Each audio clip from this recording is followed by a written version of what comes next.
This is always the case, unless you live in places where there is no winter. Every February is terrible, but that February was the worst of all, and the March that followed was even worse. The worst February on record started with 2 weeks where we literally didn't see the sun. Gray clouds, temperatures around -6 degrees, and the occasional inch or two of snow. Everyone looked forward to Valentine's Day as if it were their hope of salvation. That year it fell on a Thursday, and so many people took the next day off that newspaper editors wrote that the city could simply be closed on February 15th. Linda and I had big plans for Valentine's Day, just like everyone else. Like everyone else, we woke up to 2 inches of new snow, falling faster and faster. By mid-afternoon, we were both released from work while we could get somewhere. The whole city was closing down. By the time we had to get dressed for a night on the town, all the roads were closed to non-essential traffic, so we changed into cozy tracksuits. The great Valentine's Day dinner movie dance that was supposed to make up for the previous 2 weeks of non-stop nastiness turned into frozen pizza and Frozen with the kids. The only dances we did were dances with Emma and Tommy, which we sent to their bedrooms to protest, "You know there's no school tomorrow." After the kids were asleep, I sighed as I handed Linda a glass of wine. "Sorry, Linda," I said. "This is not how things were supposed to be." "It's okay, Jim. It's not your fault, and it was fun looking forward to what you had planned for us. Plus, if nothing else, I got a new dress for the party, which I haven't seen yet. You know the rule, you won't see it until you take me out in it." I looked at her, trying to imagine what she bought and how she would look in it. Linda is not classically beautiful, but she has an innate sense of style. Everything she wears not only looks great on her, but reflects who she is. She started making her own clothes in high school and still does it from time to time when she can't find just what I need in stores. She also makes many of Emma's outfits. Anyone lucky enough to see her when she's all dolled up would think she was the hottest woman in the room, but wouldn't be able to figure out why because there would be hotter women there. They'd think, "There's something about her, I'd like to get to know her better," rather than, "God, I'd give a month's salary to have a piece of this." I noticed this when I first met her, and I had no reason to change my mind. I looked at the diamond I had placed on her finger almost 10 years ago, sparkling in the firelight. "Thank you for saying yes, Linda. I love you." I raised my glass. "For us." "I love you too. For us," she replied with a smile. We sat for a few minutes in comfortable silence. "Linda, I'm sorry for being so irritable the last few days. It's not your fault or the kids' fault, and you deserve better from me. It's just this damn February and it's—" "I know, Jim. Forgive me too. I was the same way. I think bears hibernating have the right idea. We really should have slept until spring. We've all been on edge, even the kids. People at my job are much worse than you." "How is your job?" "Also." "Well, look at it this way, Jim. We have each other, we have children, we have our home, we know where our next meal is coming from." "Yeah, from Wendy's." She laughed. Our first date was the subject of a running joke between us. I met Linda in college. My parents had to stop supporting me to pay my father's medical bills, and I refused to take out loans, so after paying for tuition and books, I literally had no money. Linda was a little better off and offered to treat me or pay me equally, but I didn't agree to that, so I saved up money to take her to a decent place. She said I was stupid and that the main thing was to spend time together and get to know each other, and we could do that just as easily at Wendy's. So we went, and from then on the rest was history. We've moved up a notch since then, but still go to Wendy's sometimes for old time's sake. "Seriously, though," I said, "how do people get through times like these if they don't have love?" "Sometimes they don't care." Linda winced. Her high school boyfriend committed suicide by taking alcohol and pills on Valentine's Day night a couple of years ago. "Well, we have love and we can handle it." I put the glass down and took her hands in mine. "Happy Valentine's Day, my love." "Happy Valentine's Day, my beloved husband." We looked into each other's eyes for a moment, and then decided that we should really move to the bedroom. We got the 3-day weekend the editors thought we needed, thanks to 2 feet of snow instead of the predicted 8 inches. Everything was closed, sure, but almost no one lost power, and enough people had snowmobiles that anyone who actually needed to get somewhere could do so. Okay, the guy on our street probably didn't have a place he was supposed to be or any other excuse for all the noise and throwing snow around, but he ran out of gas on Saturday afternoon and his parents wouldn't give him any more. After that, he didn't bother anyone. Our children, of course, were delighted. Mom and Dad were home all day, there was snow to play in, pizza to eat, and movies to watch, not to mention there was no school. What more did they need? Linda and I were also happy with the situation. There was no pressure to go anywhere or do anything, and we were able to enjoy our family to our heart's content. Food was not an issue. Linda and I both grew up here, so we always made sure we had enough food in advance to share if necessary. Emma and Tommy were so tired that they didn't even complain that it was time to go to bed and slept like logs. This allowed Linda and I to enjoy moments that we would normally have to send the kids out of the house for. There were only a couple of things I didn't like about that weekend. We had hundreds of movies at home, but the kids only wanted to watch one. Cold Heart. Again and again. Okay, it's a cute little movie with good songs, but still. And Linda still didn't want to show me her dress or even let me see it. Going out in it means going out, not being at home, she said with a playful smile. What if I promise to strip you of it? Will that be close enough? Nice try, but no. She didn't give in, damn it. The real world returned early Sunday evening as snowplows rolled through our neighborhood. School and work were on Monday, and there were signs of disappointment from both children and adults as we got ready. Just before bed, Emma and Tommy walked into the living room, freshly bathed and in their nightgowns. The elder sister was, of course, the representative, standing straight and tall as best she could. Mom, Dad, this weekend was the best of our lives. Thank you for playing with us, watching our movie with us, and being together for 3 days in a row. We love you. With these words, my daughter jumped onto my lap, and my son jumped onto Linda. After they gave us the sweetest baby hugs in the world, they switched parents and did it again. I looked at Linda and her eyes were as wet as mine. We love you too, I muttered. We are so glad that you are our children. Linda and I didn't do anything out of the ordinary that night, other than making sweet love, until we felt like we had become one. We couldn't wipe the smiles off our faces the next morning, and neither could the kids. Brutal February is back, and the 3-day weekend is a memory. Even our usually calm children began to quarrel. Linda and I had just collapsed on top of each other on the living room couch after finally putting Emma and Tommy to bed when Linda's phone rang. I growled and muttered something. It's Dee, I have to answer, she said apologetically. We had a loose group of 5 couples with whom we sometimes socialized or went out together. We all met while married, so there were no awkward, when you were alone moments. We all had the same ideas about fidelity, namely, you just do it, it's not discussed or questioned. So when we went out, we could dance with each other's spouses if we wanted to change, and we knew it was safe. We were closest to Dee and her husband Dave. She and Linda were almost best friends. Linda made the "I'll try quickly" gesture and answered the phone. I saw Linda become more and more agitated as she talked with Dee. She literally glowed as she ended the call and plopped down on my lap. So what was that? My face couldn't help but reflect her smile. Well, dear husband, she smiled at me. I know you think this terrible February has gone on long enough. I'd like to drink that, I said, reaching for a glass of wine.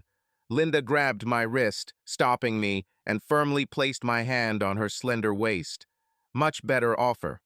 Well, we complained that not only was this the worst February in human history, but that we would have to endure an extra day of it. It didn't match the smile on her face. I told her about this. That's because Dee had a wonderful idea. The extra day of horror falls on Friday. What if we all got together, got babysitters for the kids, had a really nice dinner, and then danced at a nice club and got hotel rooms for the night? so we can have a little fun and not worry about getting home and end this terrible month on a good note. What about getting from the club back to the hotel? Don't we have to go by car? I've always been that guy who asks what could go wrong with a plan. I know it's not fun, but I really can't help it. I am this way by nature, and this is reinforced by my work. This is the best part, Jim. Do you know downtown Madison? We ate there, remember? There's a dance club down the block that some of Dave's co-workers go to.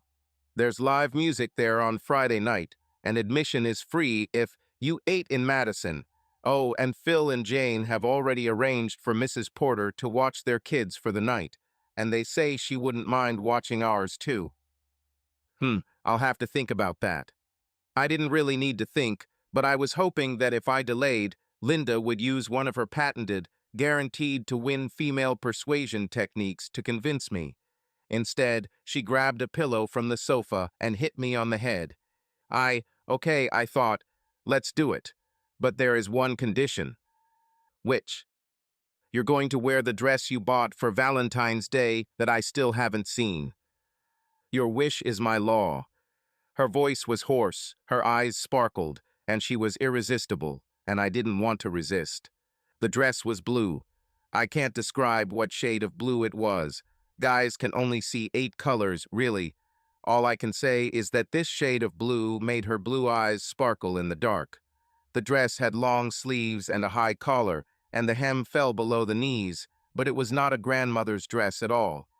The bottom edge of the hem flared and waved slightly as she walked, drawing attention. When she danced, the hem itself flirted. The smooth, tight, but not too tight fabric made you want to run your hands over it, hiding and simultaneously highlighting the slender, feminine figure underneath. Linda smiled as she slowly walked down the stairs where I waited, stunned and agape.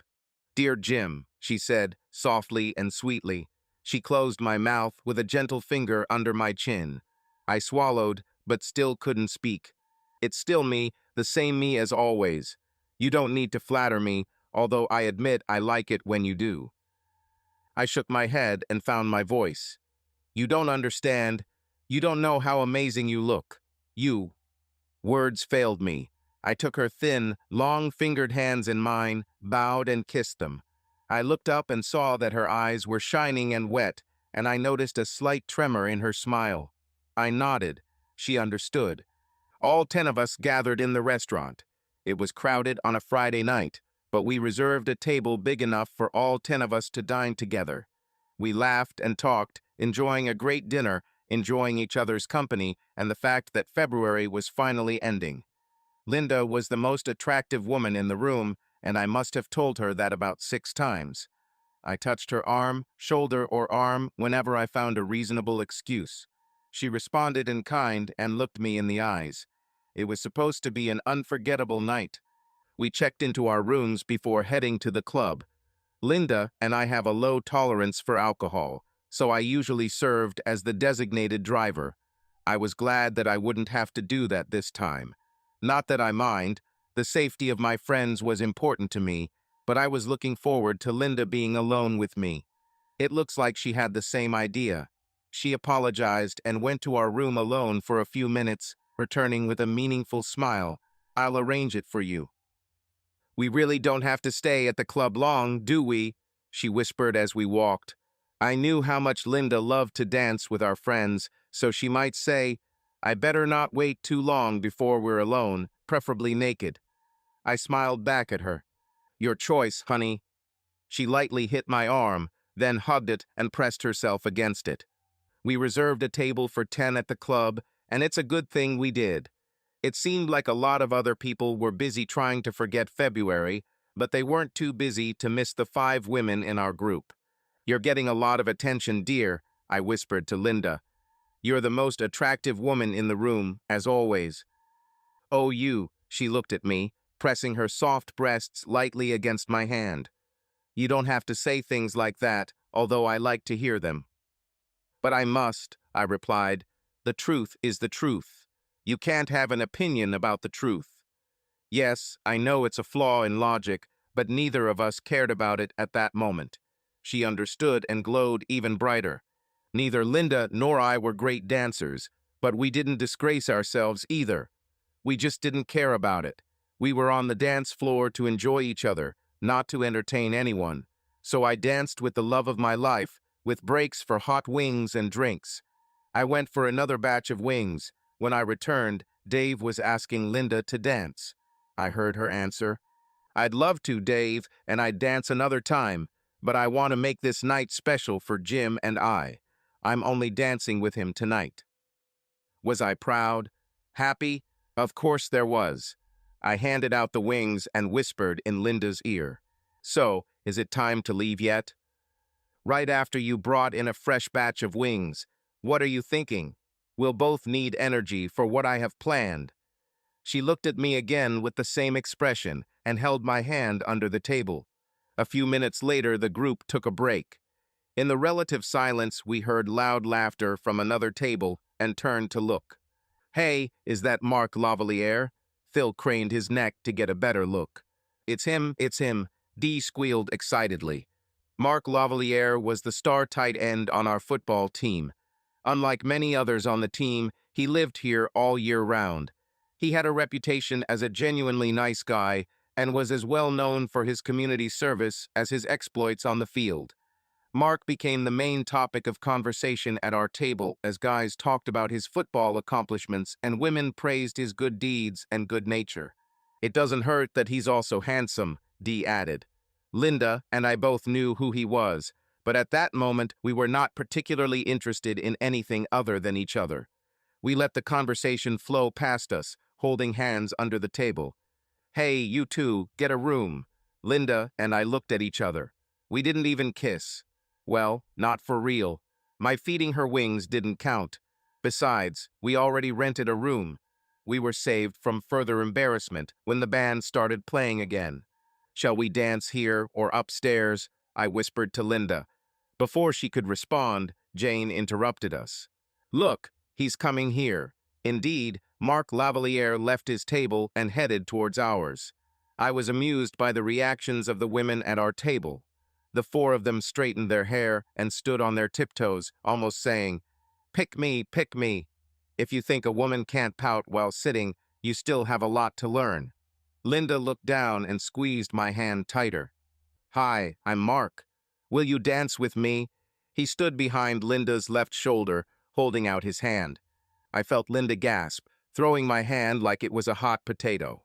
I watched, stunned, as she turned her back to me, gave Mark her right hand, and rose gracefully from her chair. "Hey man, now my feelings are hurt. I thought she was only dancing with you today." Dave smiled, teasing me. "Yeah, I thought so too," I grumbled. "Relax, Jim. It's just a dance." Jane tried to calm me down. I tried to believe her, but I had a bad feeling. The band played a couple of fast songs, and our entire table watched them dance. Just like everyone else in the room, Mark was good, much better than me, and Linda was clearly enjoying herself. Her partner and her dress together showed her in all her glory. "They look great together, don't they? Come on, Jim, let's join them," Dee suggested, clearly trying to distract me. "Thank you, but no." The next song was slow. I watched Linda melt in his arms, fitting perfectly as if she belonged there.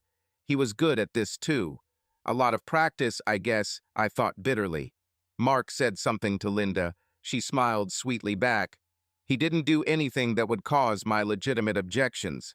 He didn't dance closer to her than I danced with Dee or Jane.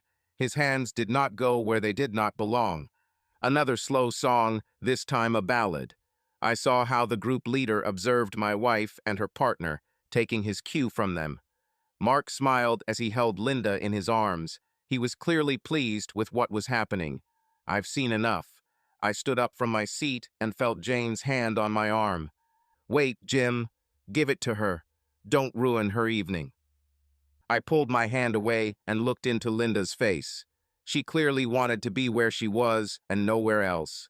She didn't want any interference from me. I sat down again. Finally, the song ended. Mark nodded to the group leader, who began a faster song. He and Linda left the dance floor, smiling at each other, but not touching, not even holding hands. Linda gave him one last dazzling smile as she turned to our table and Mark headed to his. The difference between a woman's best smile and her second best smile is negligible. If you don't know a woman well, you probably won't notice her at all. As Linda approached our table and our eyes met, her best smile faded to her second best. I realized then that we had a problem.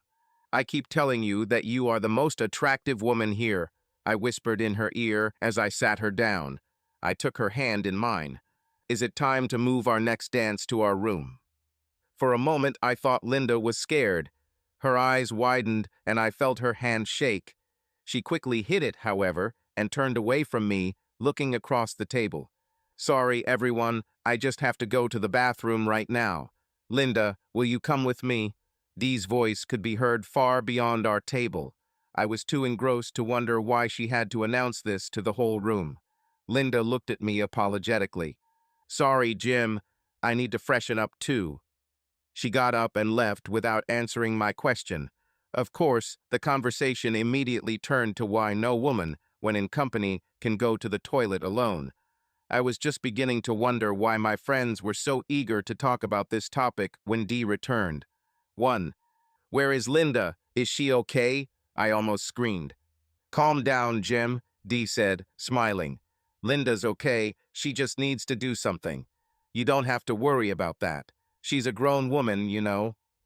At this point, my friends started making fun of me about how much I cared about Linda. Yes, I was worried. Linda worried about me the same way. I put up with this for about 5 minutes, and when Linda still didn't come back, I decided I'd had enough. I stood up and headed to the bar, taking the empty plate with me as an excuse. I approached one of the barmaids.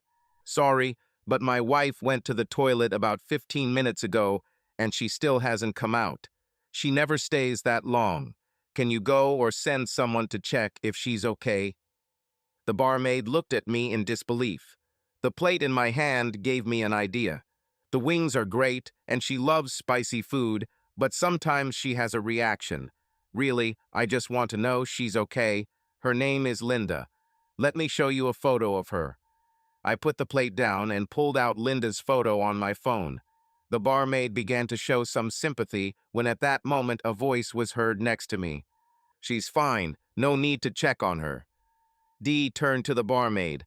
It's okay, I'll take it upon myself. She placed a 5 on the counter.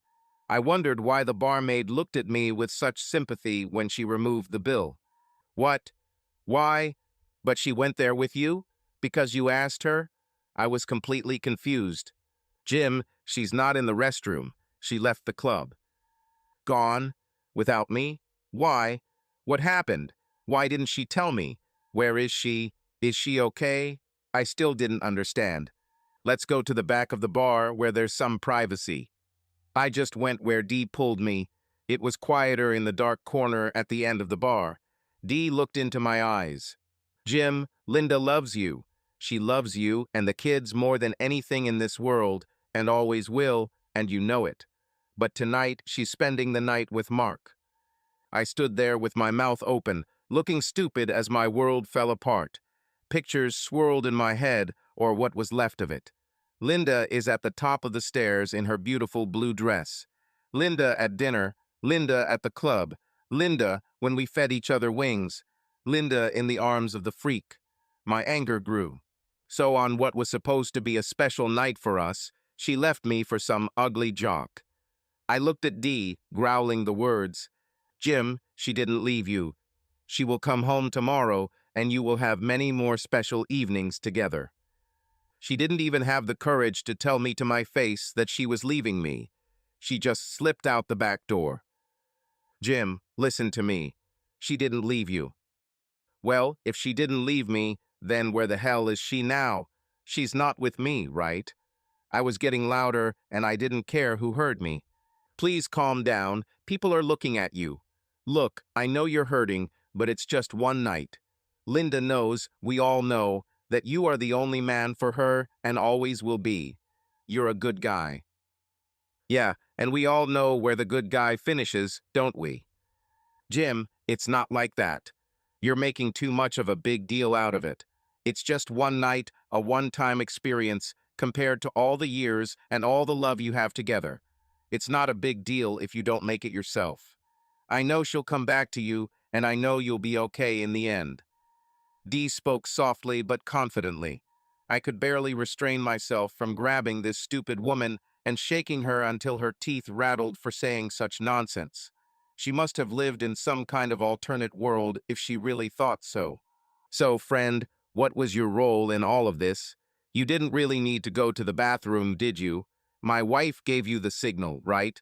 Told you to hold me and keep me away until she and the freak slipped away?" "Yes, she asked me to do it because she didn't want you to embarrass yourself by making a scene while Mark was here. She also asked me to make sure you remember that she loves you and will always come back to you."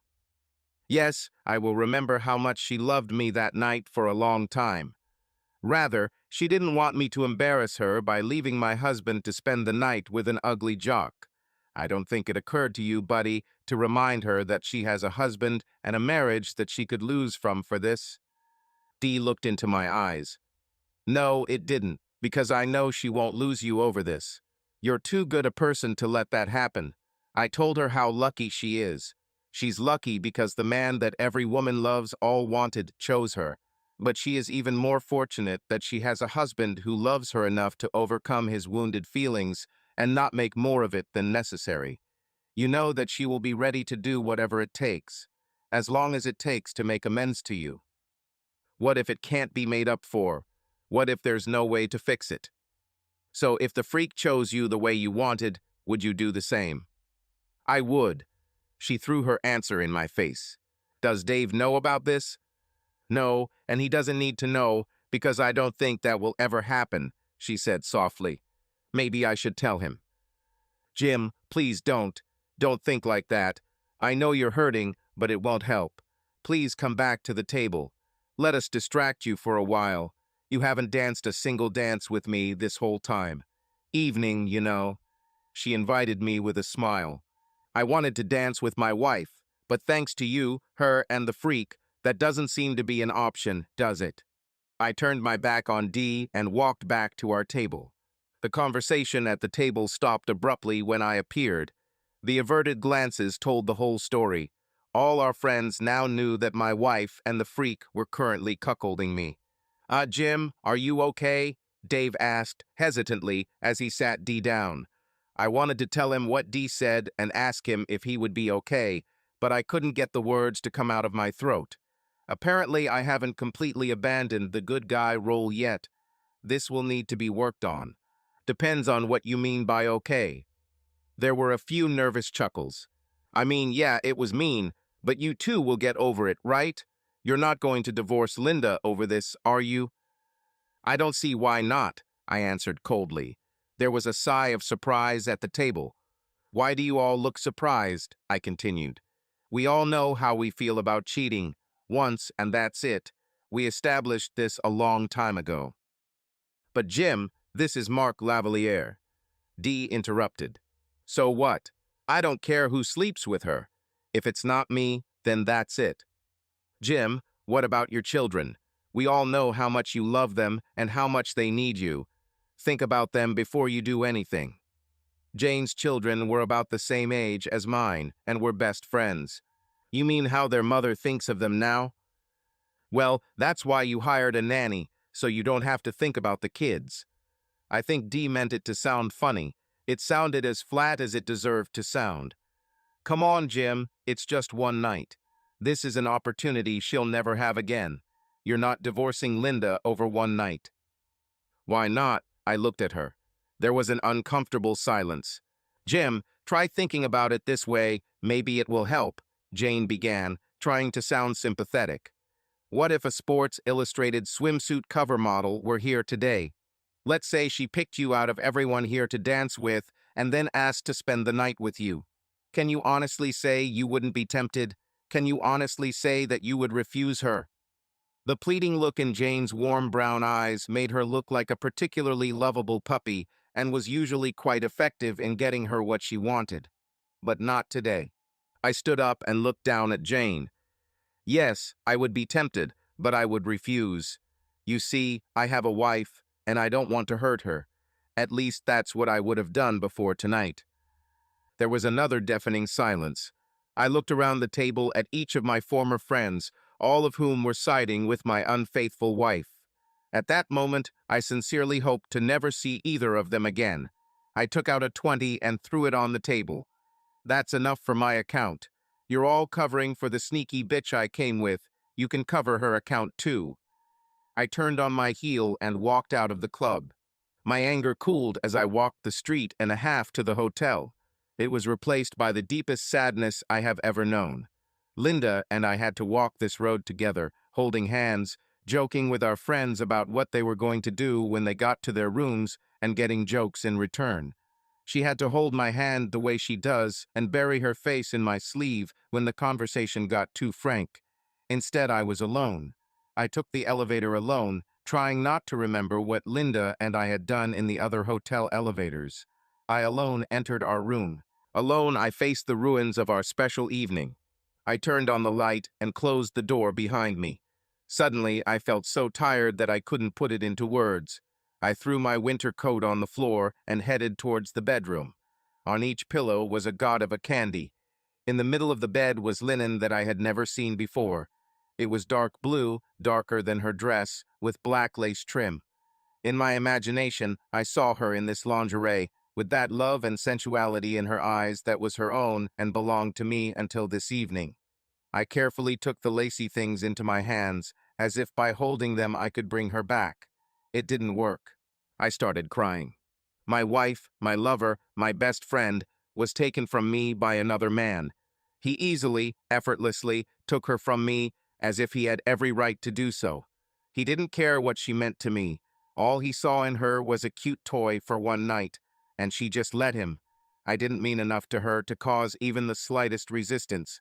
It was as if she also believed that he had a greater right to her than I, who had earned it for almost 10 years as a faithful, loving husband.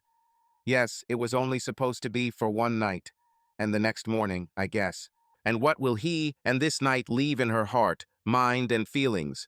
How could I ever compare to the town's hero, the handsome stud, Mark, the freak lavalier? I must have dozed off. When I woke up, it was almost 1 o'clock, and I was bent over the bed with my back hurting and my lace panties and bra soaked from tears in my hands. I looked around the room. Thinking about what we planned to do in this room, I realized that I couldn't sleep here. At home, in our bed? No, it's even worse. Another hotel. This is stupid. I already had a hotel room. Maybe one of the children's rooms. This might work. I packed Linda's suitcases and mine. I ate both candies. There was no way to waste the goodness, and threw the wet panties and bra into the trash. They were empty and useless without Linda, just like our special evening. I checked out of the hotel. She and the freak will figure out how she can get home. She probably won't show up until checkout time anyway. The young woman behind the counter, professionally cheerful, seemed worried when she asked if we had enjoyed our stay. I looked at her for a few seconds, trying to understand her question, then realized that couples who rent a mini suite usually don't check out until the last minute. No, the room was fine. Circumstances just changed. "Oh, I'm sorry," she said. Her professionally cheerful mood returned when she realized it was not her hotel's fault. Apparently, she had seen this before. It didn't bother her much. Our small starter home didn't have a spare bedroom or even a couch big enough to lie on. Tommy's room was the best option. I myself was surprised that I slept well and without dreams.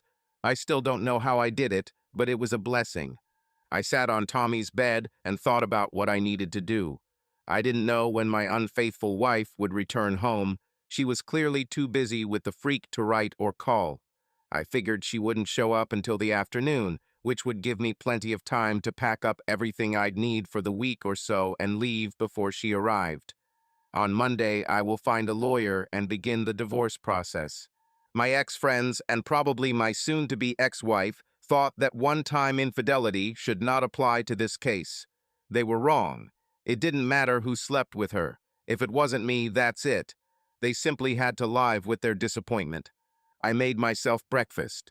As I was putting the dishes away in the sink, my eyes fell on the refrigerator door. Tommy's crayon drawing depicted his family in the typical style of a 4-year-old. He tried to correctly depict the hair and eye color of everyone, even his sister, and there was no doubt about the happiness and love that the artist felt. What would it do to him if I let his mother and the freak tear his family apart? And what will happen to my girl Emma? I knew that neither Emma nor Tommy were on Linda's mind at that moment. I wasn't either, and she deserved to lose us all. But to give her what she deserves, I will have to destroy the world of 2 innocent children. Can I do it? And if I can't, then what next? I didn't have a clue, so I unpacked our suitcases and did chores that took half my brain to do. A little after noon, I took a break and plopped down in a chair in the living room. I didn't turn on the light despite yet another gray, dreary day. The almost darkness matched my mood as I tried to figure out how to end my broken marriage with the least harm to my children. After a while, I don't know how long it was, I heard a car in the driveway and then a key in the lock. I thought I should be curious enough to look out the window. The freak brought her home himself? Did he send her in a limousine? By taxi? I didn't care enough to get out of my chair. Jim, I'm home. She sounded the same as she always did when she came back from shopping. She closed the front door and turned on the light. I turned to look at her. She looked exactly the same. The blue dress still did everything for her that it had done the day before. Her dark hair fell down her back the same way.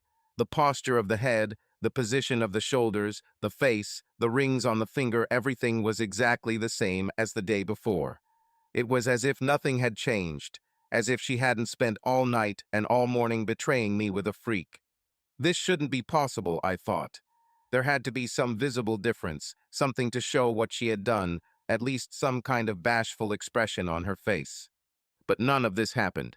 "It's still me, the same as always," she said with a gentle smile. Of course she knew what I was thinking. "Nothing has changed. Everything is the same. My love for you is the same as yesterday." If that's true, then we probably never had what I thought we had. Linda's face fell. "Jim, dear, go upstairs and shower and change.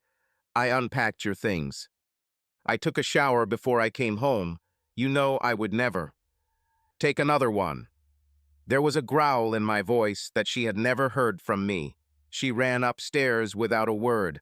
I thought I had enough time to get my anger under control, but apparently I was wrong. I tried to pull myself together while she showered so we could talk about what to do next. I owed it to our children. She came downstairs, dressed in a tracksuit, her hair pulled back into a ponytail and a worried expression on her face. "Thanks for putting my things away, Jim, but where is the linen I laid out on the hotel bed?" "I threw it in the trash, just like you did with our special evening." "Jim, I bought these especially for us. I was hoping to wear them today so I could start making amends. I rented this hotel just for us, and we know how well it worked, right?" Her eyes dropped to the floor. I tried to pull myself together again. "Was it what you expected?" The question hung in the air. Finally, Linda met my gaze, her face filled with concern. "Jim, I know you have questions. I know we need to talk, and I'll tell you everything you want to know, honestly and completely. But are you sure you want to know? This, I'll tell you. Honestly, but I don't want to hurt you." "It's a little late to think about not hurting me, isn't it?" Linda winced. "I know, but I'm afraid that by telling you what happened, I'll cause you more pain, and it will make it harder for us. Well, for you to get over this, so we can move on with our marriage. Could we please focus on the future? We can't let one night ruin our lives." "That's what you must have been thinking about last night," I replied. I pointed to a small crystal vase that Linda loved and that always sat on the mantelpiece. "How many times would I have to throw this vase on the fireplace for it to break? And then how long would it take for you to get over the fact that I broke it? Even if there was a way to fix it to put it back, it would never be the same again, would it? Jim, you know how much I love this vase, but I can do without it. Our marriage, which we have built together over almost 10 years, is much stronger and more beautiful than this vase. Our love is built to weather storms and last a lifetime. I can't do without this. I know that you are in a lot of pain right now. I know that I need to make amends for you, and I will do it no matter what the cost. I have enough to eventually overcome my pain, and we will be fine. Until last night, I knew you loved me enough to never cheat on me. I guess we were both wrong. Linda fell back into her chair, exhausted. So, was it what you expected? Everything and more. There was both compassion and determination in her gaze as she looked straight at me. Well, I asked that question myself, didn't I? At least she seemed serious about being honest. I sighed. Maybe we should continue and find out how bad it is. How did it start? I asked. Linda thought for a moment. I was shocked when Mark asked me to dance. You know, I wasn't trying to get his attention. I was sure he would choose someone else.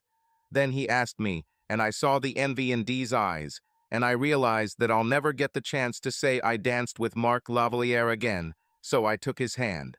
I was too excited to say anything.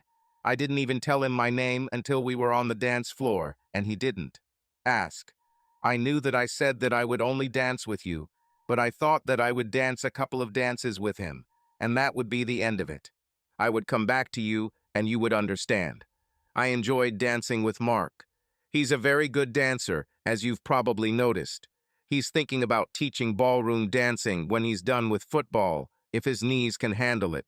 I think he'll be good at it. After the second fast dance, I thought it was all over. Just as I was about to thank him for the dance, the band started a slow song and his arms wrapped around me. It sounds like a cliché or a stupid teenage girl, but from that moment on I forgot about everything, except him. He didn't say anything, but I knew then that he wanted much more from me than just a dance. Almost at the same moment I realized that I would give it to him. I didn't really decide, I didn't think about it. I just knew, as if I had been told. During the second slow dance, he asked me if I was ready. He didn't need to explain what he meant. I nodded. I couldn't speak. There's a back door next to the toilets. Tell me you need to go, and I'll meet you there. I appreciated that he was gentleman enough not to come up to our table and rub your nose in it. Then he went to his table, and you sat me down and took my hand. I'm sure you noticed how nervous I was. I noticed. Like a fool, I thought that after dancing with him, you would be looking forward to seeing me. It never occurred to me that you couldn't wait to leave me. I keep telling you, I didn't leave you. It was no different than going shopping or going to work. I knew I'd be back, just like always. Really? So you really think running away for the night to spend it with Freak is no different than going to the store? Well, no, not really, but it still wasn't like I was actually leaving you. Damn, that was truly a departure. She flinched as if I had hit her. I tried to pull myself together again. If I had come and intervened, would you have stayed with me? Linda looked up and held my gaze. No. I probably deserved it myself. I should have turned away from her. I mean so little to you. No, Jim, don't ever think like that. You mean the world to me. Bullshit, Linda. Actions speak louder than words, and from the moment the Freak spoke to you until this very moment, your actions say that I mean nothing to you. I glanced at the clock on the mantelpiece. Time to pick up the kids. I'll bring them home, help them get settled, then I'll leave. Be back tomorrow night. I can't take this anymore. Jim, I didn't do this to hurt you. Please don't do anything that will make it harder for us to continue together. Really, you already took care of everything, didn't you? Please, Jim, think about Emma and Tommy. Think about what this could do to them. I exploded. You mean how you thought about them last night? No. You have no right to say that. You can't hide behind them. Linda looked like she had seen a ghost. While I'm gone, I want you to write what happened last night and this morning. I already know that the Freak had you unconscious. You don't have to go into details, but I need to know what you thought and felt, and I don't think I can be in the same room while you tell me this. I can barely look at you right now, but I still need to know what happened. Maybe it won't be so bad if I read it, eh? I won't hear. I'll do whatever you ask, Jim. But how can I begin to make amends to you if you're not here? I have plans for us tonight. She smiled at me uncertainly. Not until you show me a clean sty test from your doctor. About, Linda blushed. Did you have to embarrass me like that, Jim? Mark is an athlete. He should be clean, I'm sure of it. Yes, I'm sure he would say so if you asked. But you didn't ask, did you? I grabbed my coat and headed towards the door. She just confirmed that she let the freak fuck her unprotected, without thinking about anything she might have picked up or passed on to me. Crap. I love you, Jim. Now, Linda, I have no idea what you mean by that. Emma and Tommy rushed towards me as soon as I entered Mrs. Porter's living room. I knelt down and picked them up, one on each arm, while they shouted, "Daddy," in my ears. Neither of them would go down to the ground to walk to the car, so Mrs. Porter helped me grab a baby backpack in each hand and waved goodbye to us. They didn't stop talking for a second while I buckled them in, started the car, and drove home. You would have thought they had been away for a week by the number of important things they had to tell me. And of course, they had to correct each other on almost everything, because their brother or sister could not convey anything correctly. It was noisy, chaotic, and I couldn't get a word in even if I wanted to. This was exactly what I needed. When we got home, of course, they had to go through the same process with Linda, which gave me time to unpack their backpacks and pack my things for the night. They finally calmed down, and we had dinner and read together as usual. It was a good time for family bonding, and then time for them to sleep. I kissed them as we laid them down, and those kisses were a promise. No matter what Linda does, no matter what happens to us, I will do what is right for my children, whatever it takes. I've thought about what you asked me to do, Jim. Are you absolutely sure you want this in writing? Do you want to be able to come back this year and relieve the pain? I never wanted all of this, but you did it anyway. It's obvious that what I want doesn't mean anything to you anymore. I know I hate reading this, but I have to understand if I'm going to make the right decisions in the future. So no, I don't want to read it, but I have to. Linda's hand reached out to stroke my neck, as she always did when I was tense. I took a step away from her. Her hand dropped and her face turned pale. I think I understand. It will be hard, but I will do what you ask. I'll mark the parts that I think will be the most painful so you can skip them, if you want, of course. She tried to help me as she always did when I was stressed. Only this time it didn't work so well because she was the one causing the stress. I nodded and took my suitcase. See you tomorrow after dinner. I love you, Jim. You know, I used to believe it. There was a small local bar not far from my office called Willing Mind. It was designed as a 19th century working-class pub and had a somewhat run-down appearance, but was not in the right area to attract the real dregs of society. Sometimes I went there to relax. It was the right place. Over the next few hours, I had a couple of beers and thought. That's what I told myself, at least, but I can't remember a single thought I had then. So I guess I just sat there and suffered until it closed. I spent the night in my office. Why not? It was there, free of charge. I knew no one would disturb me, and I wasn't going to get much sleep anyway. The next morning, I brought myself breakfast and really thought about it for a while. I needed to understand something, for Emma and Tommy's sake, if not for my own. The future I wanted with the woman I loved was in tatters, or so it seemed to me. What did I want now? I would have to figure it out and make it happen on my own, because what I wanted clearly didn't matter to Linda. The children came first, that was obvious. They deserved a stable home where they would be encouraged to thrive and grow to their full potential. I won't accept anything less than that from myself or Linda. This was non-negotiable. What about Linda? She still seemed to think that as soon as I stopped suffering, we would go back to the way things were before. Never. I knew that over time the pain would decrease, but it would not change the essence of the problem. The memory of her betrayal will stay with me for the rest of my life, and despite her protests, we will both never be the same. So are Linda and I done. I didn't see any other solution. What did this mean for Emma and Tommy? I dreaded the thought of them being moved back and forth, splitting weekends and holidays between Linda and me. Children always try to play one parent against the other, and it never works for them. If Linda and I get divorced, it will make everything too easy. Emma has already wrapped me around her little finger. I'll be an absolute wuss when she's a teenager. Linda will be the same with Tommy. This mischievous look and dimple on her cheek can already melt her strictest decision into sticky caramel. No, raising this couple will require both of us to work together. I needed to figure out a way to do this. But how? I was glad that I suggested that Linda write everything down. I could go back and reread parts I didn't understand, and if I got too angry or overwhelmed with grief, I could put it aside and come back later. I've noticed that I don't think clearly when I'm angry or grieving. I was surprised to realize that yes, I was grieving. Something dear to me, the promise that from that day almost 10 years ago, I would be Linda's only one in this most intimate of encounters, the trust that I would always be first in her heart, even the belief that she would never intentionally hurt me. All this is gone forever. Did she lose it too? She, of course, did not hesitate to give up all this. Does she regret it now? On Sunday evening, I returned home to the usual boisterous greeting from my children. The thought of disappointing them almost broke my heart.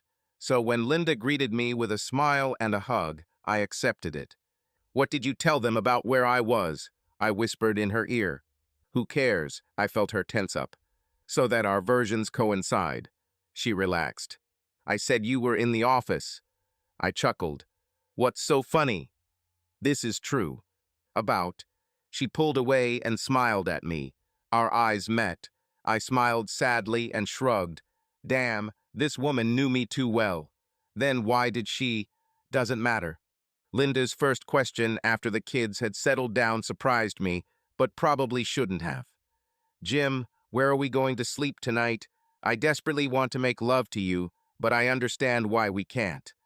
I'm willing to sleep somewhere else, but the sofa won't fit, and we haven't fixed the air mattress after it leaked this summer." "You're right, and Emma's bed is too small for you. Plus, if she or Tommy wake up in the night, we both need to be where they think we should be. I think we should both sleep in our bed, but at the first hint of something sexual, you'll end up on the floor." "I understand," Linda said sadly. She sighed and pulled out a stack of handwritten pages from her coffee table drawer. "I spent a lot of time on this. I suspect that one of the reasons you left was to give me time to think about things without you being there. That was smart of you, and I appreciate it. You know me well, although you may not think so now. I've tried to think about the questions you might have and the things that worry you, and answer them as honestly and completely as possible. I know this will be painful for you to read, and I cried as I wrote it. God, that was hard. I knew I could ease the pain by lying to you or hiding something. But you're right, we need to bring the truth to light. I promise that every word I write and every word I say to you is the pure truth, no matter how painful it may be. I won't lie to you for any reason." Timidly, almost shyly, she placed the papers in my hand. "Good night, Jim. I love you." She kissed the top of my head and left. I looked at the papers in my hand. I've always liked Linda's handwriting. It was feminine without being over the top or childish, and it was legible and flowing without being overly elaborate. It was her, like her style of dress and demeanor, and she knew I loved it. That's why she wrote it by hand instead of typing it. I sighed and started reading. "Dear Jim, yesterday afternoon, when you left, you said you didn't understand what I meant when I said I loved you. I was stunned. I didn't think you could mean it the way you did after we'd loved each other for so long. I think you meant that if I loved you as much as you thought I did, I couldn't have done what I did on Friday night. I would agree with you. 5 minutes before Mark came to our table, a minute before, if you had asked me if I could cheat on you with someone, much less leave with you that same night, I would have laughed and said that this will never happen. And then it happened. My love for you has not changed. I swear I haven't changed. You've given me the opportunity to try to explain how that could be true given what I did on Friday night, and I'll try. First of all, please know that I didn't do this to hurt you or humiliate you, although I know it happened, and I didn't do it to get back at you for anything. I think deep down you understand this. Some of what you will read here will hurt you greatly, but you asked me to be complete and honest, and I will try. I need you to understand how I felt in Mark's arms. I was acutely aware of his size and strength every minute I was with him. It made me feel small and helpless, even though he never resorted to violence. I felt depressed, almost lost in him. It wasn't like I didn't have a will, it was like my will was surrounded by his will. It wasn't like I had no choice, it was like all the decisions had already been made. I felt it almost instantly the first time he hugged me for a slow dance. In that moment, I became his, for whatever he wanted, for as long as he wanted me, and we both knew it. I didn't make a conscious decision, I just was. Did I like this feeling? At that moment, yes. How do I feel now? I don't like the idea that I could willingly give up so much control of myself to someone, but I have to face the fact that I did it, and the person I knew didn't care about me. I didn't try to control the situation at all, I just went with the flow and enjoyed it. Would it have been the same with any other big, strong, assertive man who wasn't that Mark Lavalier? Don't think. You know Paul is big and strong and can be pushy sometimes, but I've never felt anything like that dancing with him. So I think it was because of Mark. When I signaled to Dee to take me to the toilet, she already knew what was going on. She said something about how he wanted the only pretty girl in the room who didn't throw herself at him. I think she might have been a little jealous.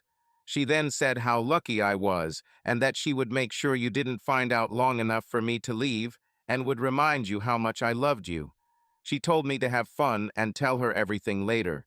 Then I walked out the door and Mark was waiting there with my coat. I don't know how he got it without a wardrobe token. I guess being a celebrity helps. When he put his hands on my shoulders after helping me put on my coat, I felt as overwhelmed and possessed as I did in his arms on the dance floor. He took me to his house, took my coat and hung it up, turned on soft music. We danced in his living room for a while. I don't know why he did this. Perhaps he was trying to show that he was a gentleman by not taking me straight to bed. I appreciated this and told him about it. We kissed while we danced. He was in complete control of the situation, just as he had been since that first slow dance in the club. After we danced for a while, Mark picked me up and carried me to his bedroom. He laid me on my back on his bed. He carefully undressed me, almost worshiping me as he did it. When he left me in my underwear, I was as horny as I had ever been in my life. I don't know how long we had sex. It seemed like it lasted forever, and forgive me, Jim, but forever was exactly what I wanted. One time after we showered, I briefly thought about texting you to let you know I was okay and that I loved you, but I was too tired. All I could think about was sleep. I woke up in Mark's arms. Even half asleep, I felt the same sense of ownership that I had in the club and during sex. He woke up and we did it again, then he made breakfast for me. It didn't taste as good as when you make it, but it left me so tired that I would eat almost anything, even hash browns. Then we were together for the last time, slowly and tenderly. I showered again, I got dressed, and he drove me home. When I got into his car, I felt like I could make decisions again, like he'd let me go or something. I know it sounds stupid, but that's exactly how I felt. I think maybe you were right. He got what he wanted and didn't want me anymore, and I felt it. So immediately I started thinking about you and how devastated you must be. I know we're going through a rough patch, but I don't believe for a minute that our marriage is in danger. Our love is too strong. We're just too perfect for each other. Mark parked in our driveway, said, "Thank you for a wonderful evening and morning," and hugged me and kissed me one last time. He stayed in the driveway until I opened the front door, just like you always did when we were dating. I think he does this for all his girls, but it was still nice of him. I smiled and waved, he smiled and waved, and it was over. I entered our house full of desire to show you how much I love you and want to spend my whole life with you. I feel the same way now as I write this. I don't think Mark thought he was doing anything against you.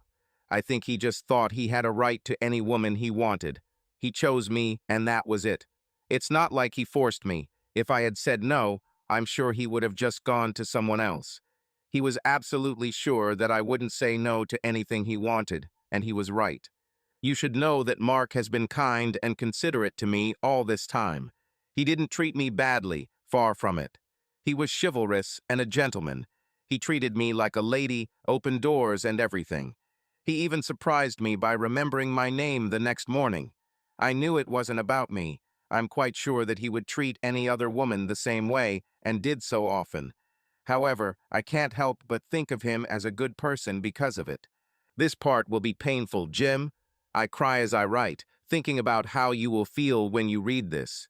Tears on paper are such a cliché. I borrowed a couple of handkerchiefs from your chest of drawers. They'll be ruined when I'm done. I'll buy you new ones this week. I would never have decided to write or tell you this if you hadn't asked. Mark is an excellent lover, no doubt due to his extensive experience with many women. He knows the female body very well. He knew what would please me and excite me better than I knew, and he took full advantage of it. He knew when to be gentle and when to be assertive, but even in his most assertive moments, I never felt forced. It was something I wanted as much as he did. He was always completely in control, even in the most tender moments. It was as if I was the instrument and he was the virtuoso, and he was great. I have read and heard sex described as a man having a woman. I never really understood it, but now I do. You treat me as an equal in all things. If there is possession, then it is mutual. We belong to each other. Mark had me from the moment he hugged me on the dance floor to the moment he put me in the car to take me home, and it was far from mutual. I answered him completely and completely. From the moment he held me, he dominated my feelings to such an extent that there was no room for anything else, including what is most important to me in the world, you and our children. This is the hardest part. I'm crying as I write this, but you asked, so I have to say, I'm really sorry, Jim, but this is going to hurt. Mark is a very, very skilled lover. With experience like his, he should be like that. It was the best sex I could ever imagine, let alone experience. He studied and trained well to be able to do it the way he did with me.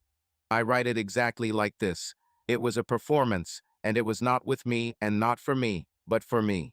You will never have such an experience, thank God. But you have learned a lot during our time together, as have I. You have a much better motive. You want to study because you love me. This is much more valuable to me than even the best sex. This is the hardest part. It should be easier. I hope so at least. Your second handkerchief is almost completely wet. Mark wanted to give me great sex and make me happy, and he did, but it had nothing to do with me as a person. I was just another woman to him. I think he would be like that with any woman, but that's because of who he is, not who she is. For such an intimate act, it was almost impersonal. One more thing you should know. If Mark Lavalier knelt in front of me and asked me to divorce you and marry him, I would tell him no. This would be true even if we didn't have Emma and Tommy. If I were single and you and Mark asked me to marry you, I would choose you without hesitation. I wouldn't think twice and wouldn't regret anything. He is a great lover, you are a great man. He may be the unofficial hero of the city, you are my official hero. How can I say you're my hero when I said I had the best sex with Mark? Neither you nor I believe that there is anything like just sex. I don't think it was just sex for Mark. If it were, it wouldn't be as good. And that's what we did most of the time. But what we have between us is much more important than everything that happened between Mark and me. If I traded what we have for a life with nights with Mark, I would be the biggest fool in the world. I don't like Mark, not even close. I respect him for who he is and what he is, and I enjoyed my time with him, but that's about it. It's over, once and for all, and I'm more than ready to get back to what really matters to me, where my heart is and where it will always be. Returning to the beginning of this letter. How could I do this, loving you the way I know I do? Or in other words, why didn't my love for you stop me? I'm not sure I completely understand, but I think it is. When I got up to dance with Mark, I thought it would be a couple of dances, a few minutes of teasing from our friends, and that would be the end of it. The man every woman at our table wanted to dance with was just the same me. So I went to dance with him. At that moment, I didn't think about anything else. Just a couple of dances. What could be wrong with this?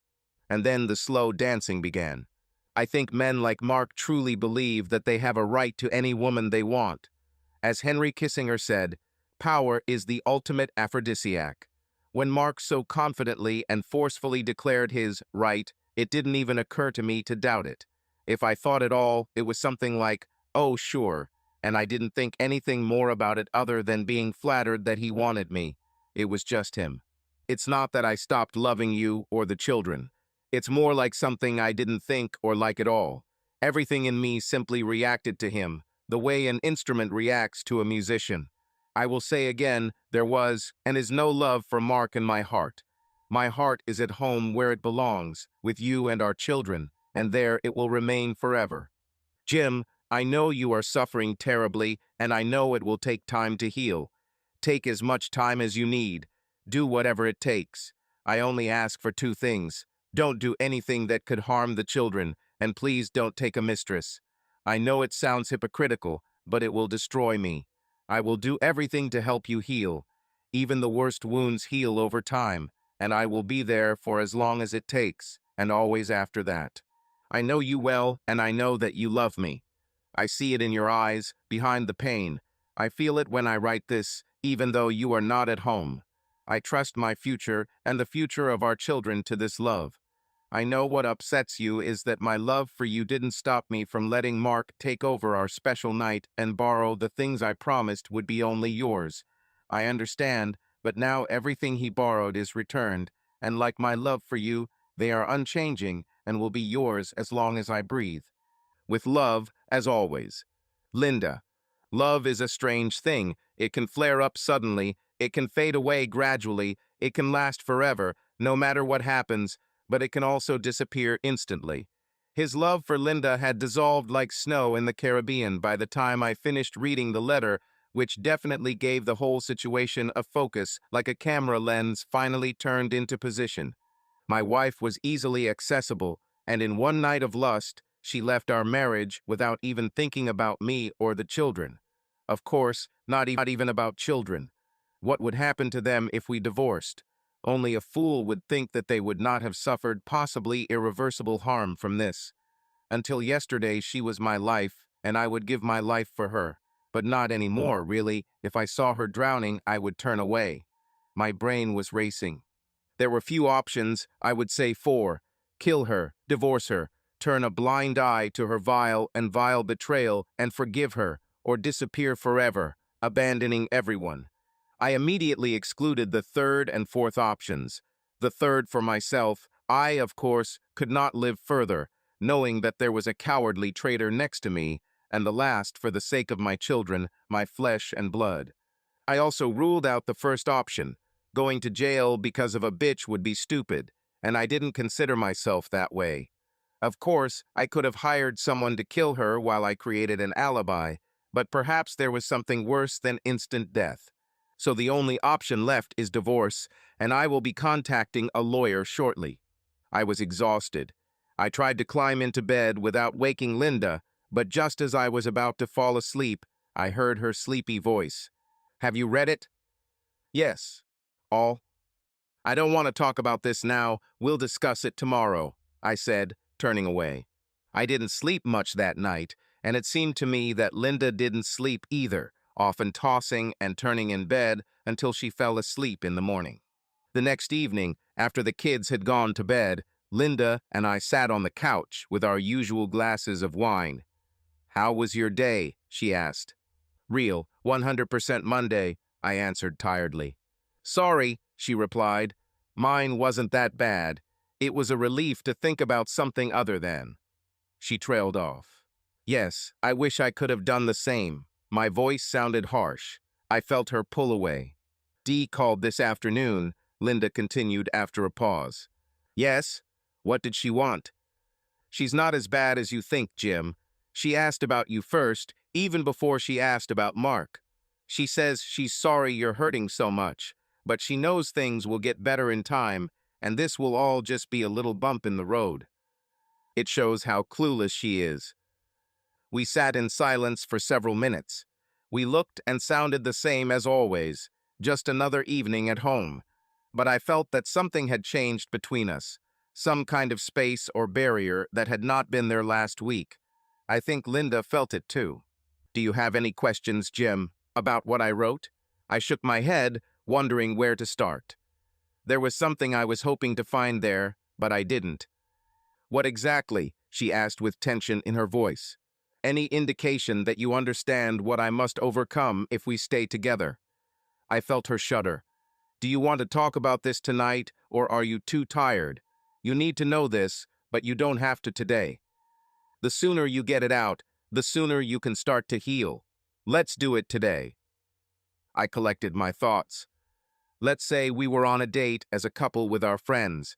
You left me and went with another man and spent the whole night and the next morning having sex with him.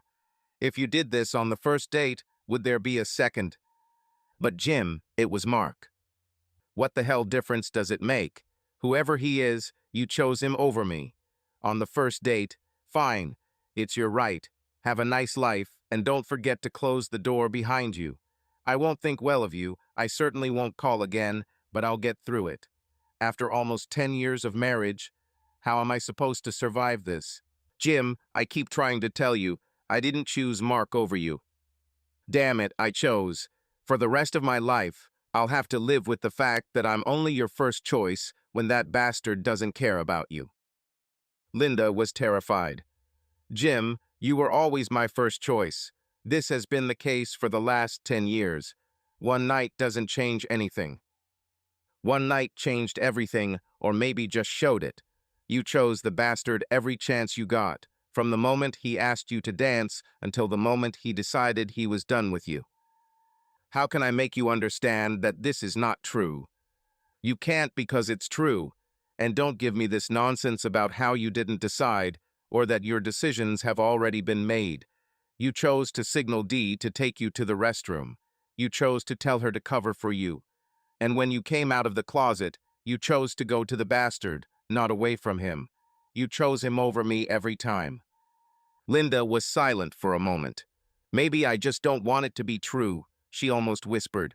I don't want to think that I'm the kind of woman who can do this, even if all my friends think it's okay.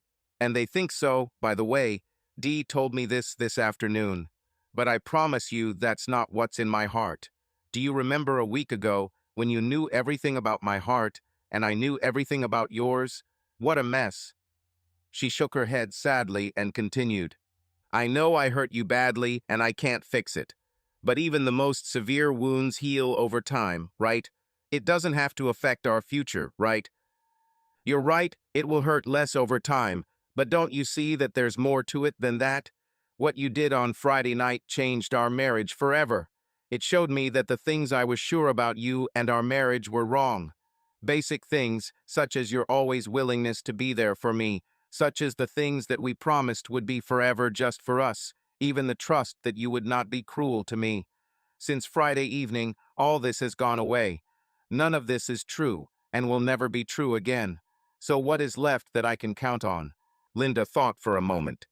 Think about our car.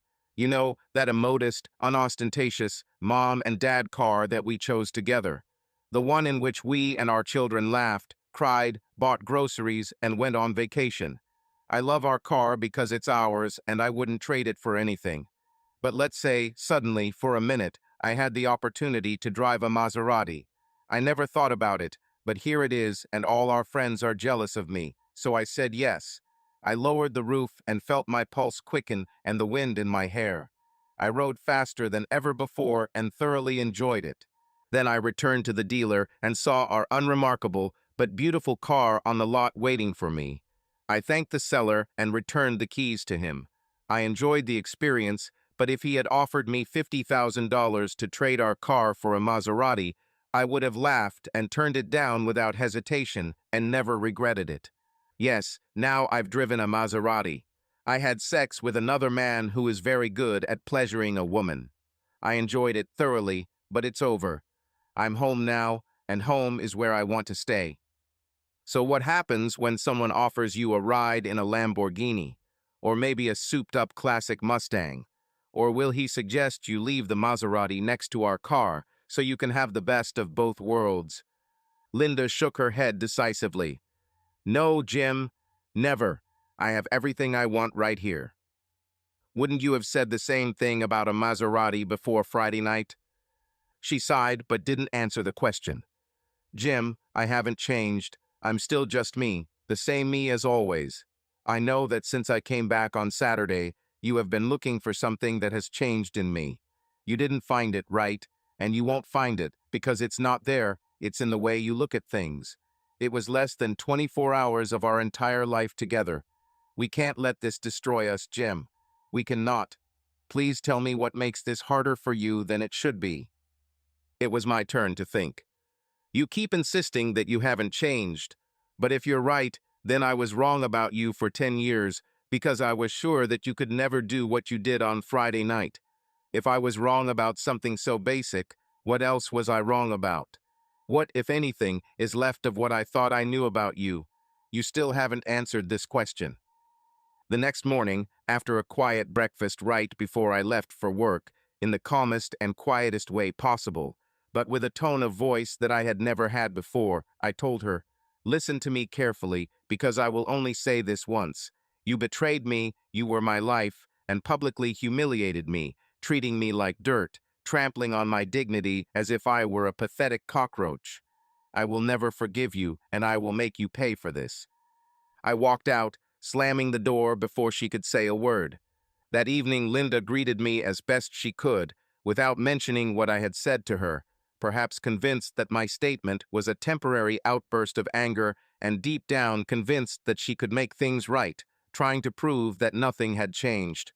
The smell of a delicious dinner was in the air, and in front of me was my beautiful wife, dressed in her blue evening dress and with a smile that tried to be the best, but was betrayed by her insecurities.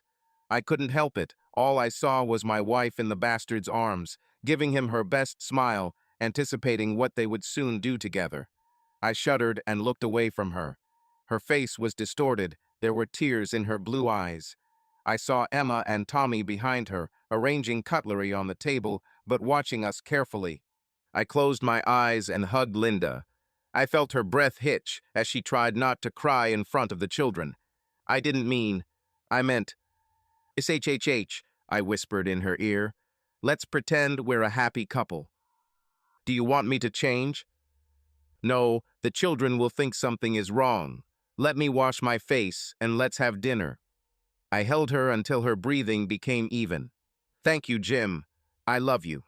I don't know how I got through the evening pretending everything was fine, but I did it. I can't say I deserved an Oscar." Linda was not deceived for a moment. But the children didn't notice anything, and that was the main thing for me. Linda began sobbing and mumbling almost immediately as soon as the children went to bed. I calmed her down. "Linda, I understand. I understand. You wanted to show me in every possible way that you love me and haven't changed. The problem is that you are wrong. Everything has changed. When I opened the door, I swear I saw the bastard right behind you, hugging you. I know this is not what you meant." She began to sob again. "And believe me, this is not what I wanted, but this is what I saw." She nodded sadly. "What now, Jim?" "I really don't know, Linda. For today, I'll go to Willing Mind. I'll be home by 11, okay?" "Okay, Jim." She straightened her shoulders and met my gaze.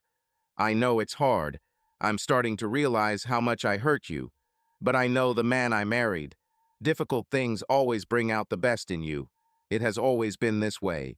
You may not see a path forward right now, but I bet my life that you will find a path that works for both of us. I love you, believe in you, and trust you with everything I have." I sighed as I put on my coat. "The man you married is no longer here. He died on Friday night or Saturday morning." "I don't believe this, not for a minute. You may be right and we have changed, but deep down I am still the same and you are still my hero." She stood there, still in her beautiful blue evening dress, her blue eyes sparkling. I gave her a faint smile in honor of her bravery and courage and left. It wasn't fair, damn it. It's just unfair. She made a choice, despite all her words that there was no choice. She had a wonderful night with a great guy sports hero sex idol, while I suffered alone. All our friends seemed to think it was completely normal. My life has become a complete nightmare, and I haven't even done anything. And now I had to Find a path forward that works for both of us. Crap. I told my ex-friends that I saw no reason to stay married to Linda. I still can't see. I can't imagine making love to her. It's not just the inevitable comparisons with a bastard, although that in itself is bad enough. One of my favorite pastimes, imagining what my wife looks like when she's ready to make love, has now become a complete disgust. It almost made me sick. Even seeing her around the house, I felt pain. That's why I spent so much time in the willing mind. I really needed to make some decisions, so I think I should figure out what my options are for getting a divorce. LV been a family friend since my grandfather lived. He was almost retired, but he was still smart like Sophocles, wise like Solomon, and tougher than steel when it came to anything our family needed. I saw him one evening after work and told him the whole sad story. The old man thought for a moment and shook his head. Linda said she regrets what she did. Well, no, but I didn't expect this. Right now, she's sorry you're suffering and maybe a little scared for her marriage, but more likely she's happy with what she did and wants to stay that way. I remembered what she had said about the Maserati and knew he was right. You've probably never watched a confessional program on daytime television, and it's for the best if you watch too many of them. Your brain will turn to mush. But you may pick up hints about the behavior of women there that you won't find anywhere else. Not from what they say, of course, and certainly not from what the great experts say, but from what they actually do. One of the more common scenarios is a woman who had an affair or one-time sex with a famous person. And guess what?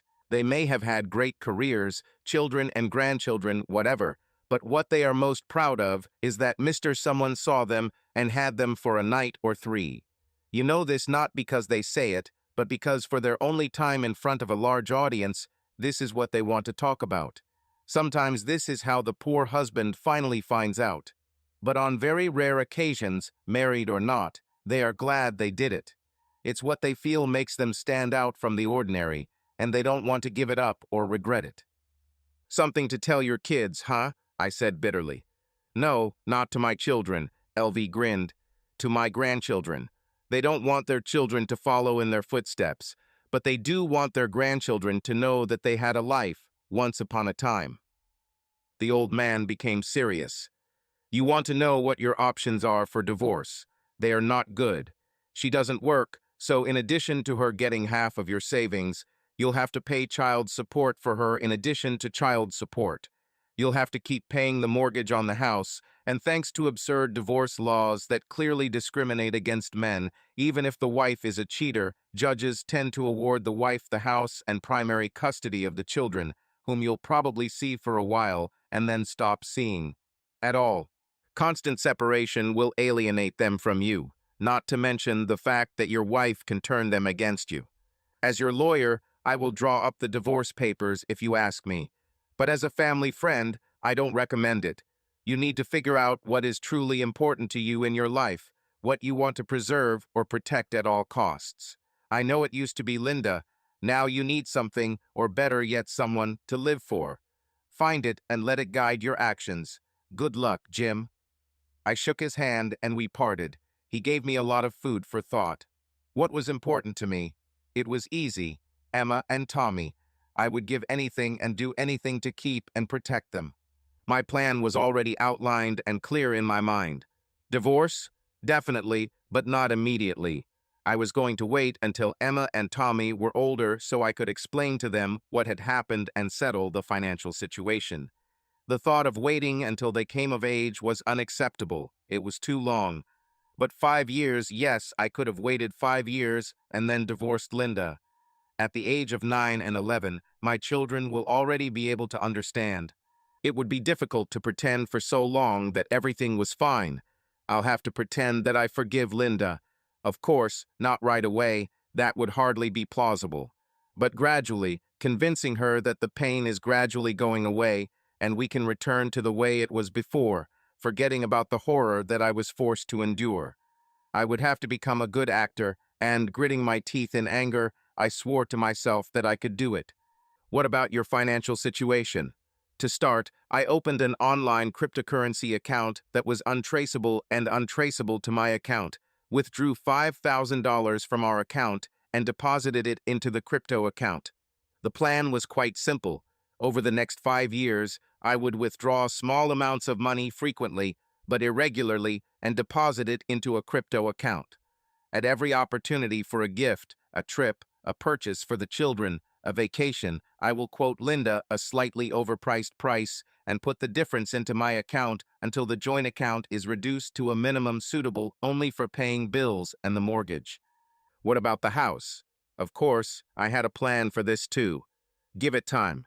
The idea that Linda might never regret her night with the bastard was a new and depressing thought.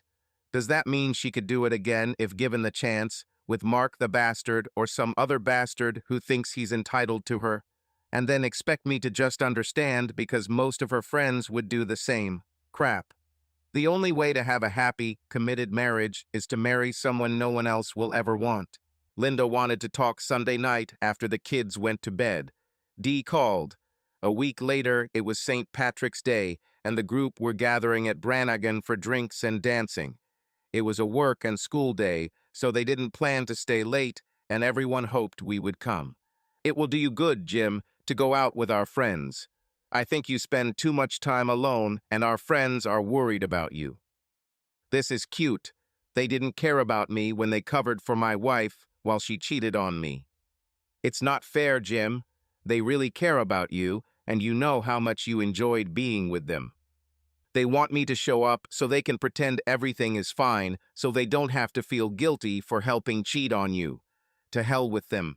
I will not go. Okay, I understand why you think it's too early for this, but we cannot let this make us reclusive. We need to go out, and they are our friends. Then go. They are your friends now, not mine. I'll even look after the kids so you don't have to look for a babysitter. No. Her answer was immediate and categorical. My place is where you are, unless you say otherwise. I think we should go, but if you don't go, then I won't go. I'll call Dee tomorrow and tell her. The only thing I want in life now is to do whatever it takes to get you through this, so we can move forward together. You won't get rid of me, my friend. Her lips curved into a smile, but her eyes were more serious than ever. I still couldn't resist. Yes, until... Her smile disappeared. Doesn't matter. We have already discussed this. There is no need to repeat it. Linda looked at me seriously, but with kindness. What can I do, Jim? Please tell me. I really mean it. I know what you mean. I also know that you can't cancel sex with the bastard. I took a deep breath. I saw LW on Thursday evening. About, where did you meet him? How's the old grump doing? She smiled as she said this. She always had a soft spot for him. I went to his office, on legal issues. Linda turned white as a ghost. No, she whispered. Suddenly, she began to sob uncontrollably. She threw herself at me, burying her face in my shirt. She was shaking all over. I had never seen her in such a state and did not even imagine that she could be like this. I never wanted this. Never, never this. I wasn't looking for this, never. Neither him nor anyone else. You know that I wasn't looking. You saw everything. I would never do this. I love you so much, Jim, and I want you. Only you. Jim, please believe me. Please tell me I didn't ruin everything. I'll die if that's the case, Jim, honestly. You are strong, Jim. Please tell me we can fix this. Please give me some hope. Please, dear Jim, tell me that you love me. I sighed. I couldn't see her face, but I felt her trembling. My eyes filled with tears as I grieved for what we once had. However, I couldn't leave her request unanswered, so I put my plan into action and lied. I love you, Linda. But all her tears, and I knew there were many more to come, would never wash away what she did that night. It will always be a part of us. A few days later, Dee called me at work, or tried to. I hung up as soon as I found out who it was. A few minutes later, Dave called me to scold me and tell me that she was trying to be my friend. She is the woman who helped my wife cheat on me. She's not my friend. Jim, She's yours and Linda's friend. She wants what we all want, for you to be yourself again, and for you and Linda to be together. You can come back and tell me this after your wives cheat on you. I know it's hard, buddy. I know you're bleeding, and I don't know if it will stop before you bleed to death. I understand why you won't come to St. Patrick's Day. I really understand. We will miss you, but we understand. Despite what you may think, we are your friends, and we want the best for you. My life returned to normal. Work, home for dinner, cleaning the kitchen, time with the kids, and then some time at the Willing Mind bar. 2 or 3 times a week, I would withdraw small amounts of money from our joint account and deposit it into my numbered account. Sometimes I would skip a week and then withdraw a couple $1,000s the next time so it wouldn't be noticeable in the future. One day, Linda asked me to stay home so we could talk about what happened that day. Emma's teacher called me and asked if everything was okay at home. What? I was surprised. That was my first word. Linda smiled faintly. It turns out Emma has been acting aggressive at school lately. One of her friends comes from a family with divorced parents, and Emma always defended him when the other kids made fun of him. Today, she defended him with her fists. I admit, I smiled at the thought of my feisty Emma defending her friend from bullying. She won? Jim, Linda said reproachfully. The teacher added all this and came to the conclusion that something was wrong at home and called to warn me that it was affecting Emma. Smart teacher. She's like this. She's been working for 30 years. She's probably seen everything. But Jim, it's obvious that Emma knows there's something wrong between us. We have to do something. I'm trying to. I know. Do you think she noticed that you don't look at me like you used to? That you no longer touch me just like that, don't kiss me randomly, like always before? I know I miss it terribly. Me too, Linda. Believe me, I miss you. But every time I think about touching you or kissing you, I think about how the bastard did it all, and did it better. You said it yourself. Every time I want to look at you and just admire you, I think about how you will look back at me and compare me to a bastard, and I will never win in this comparison. I sighed. I should probably try harder. He's just always between us, damn it. She shuddered at these words. I never used such expressions with her. I saw her gathering her thoughts. I never said Mark was a better lover than you. Nonsense, Linda. I interrupted her. You spoke, and I have it in writing. No, I didn't. I said he has more experience, which shouldn't surprise you, and that makes him more skilled. But I never said he was a better lover. Remember how I said he played me like an instrument? For one time, one night, I liked being in the hands of a master. But that was enough. I don't want this, or him, ever again. If I had to experience this every night for a month, I'd go crazy. Mark will never be able to love me the way you do. You do it better than I could ever imagine. My body melted for him, it's true, but my body and my heart always melted for you. I wanted to laugh at her words, to laugh so as not to cry, but I was able to maintain a neutral expression on my face. Linda continued. I had a lot of time to think while you were at the Willing Mind bar. You're right, I'm comparing you. You and Mark are the only two men I've had sex with in the last 12 years, but you always come out on top. Sure, he can take a defensive lineman to the ground, but what good is that to me? I don't have defensive linemen at home. I need a man who can fix everything from a tire to a diaper and still keep a smile on his face.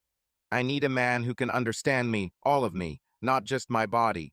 I enjoyed him once, but I don't need him. I've enjoyed you for years, and I need you. See, you win every time. I probably looked a little doubtful. Now I think I understand how you feel when I try to convince you of how attractive you are, she said with a sad smile. Please, Jim, look at me. Touch me. If it's just for Emma's sake, fine, but I promise I'll think about you, not Mark. I looked into Linda's eyes and reached out my hand to her face. It's time to start changing your attitude towards her. I touched her cheek with the back of my hand and stroked it the way I always did before. Linda smiled softly and closed her eyes. Her shoulder lifted as she pressed her cheek to my hand. Long abstinence from sex caused something else to come out to her, about 18 inches below, and it confused me so much that I pulled my hand away. Linda opened her eyes and smiled at me. See? That hasn't changed, right? It was exactly the same, and I missed it so much. But after I realized that so many of the things I thought about you were wrong, and without knowing. How do you think I'm feeling? Linda shouted at me, her eyes sparkling and her face distorted.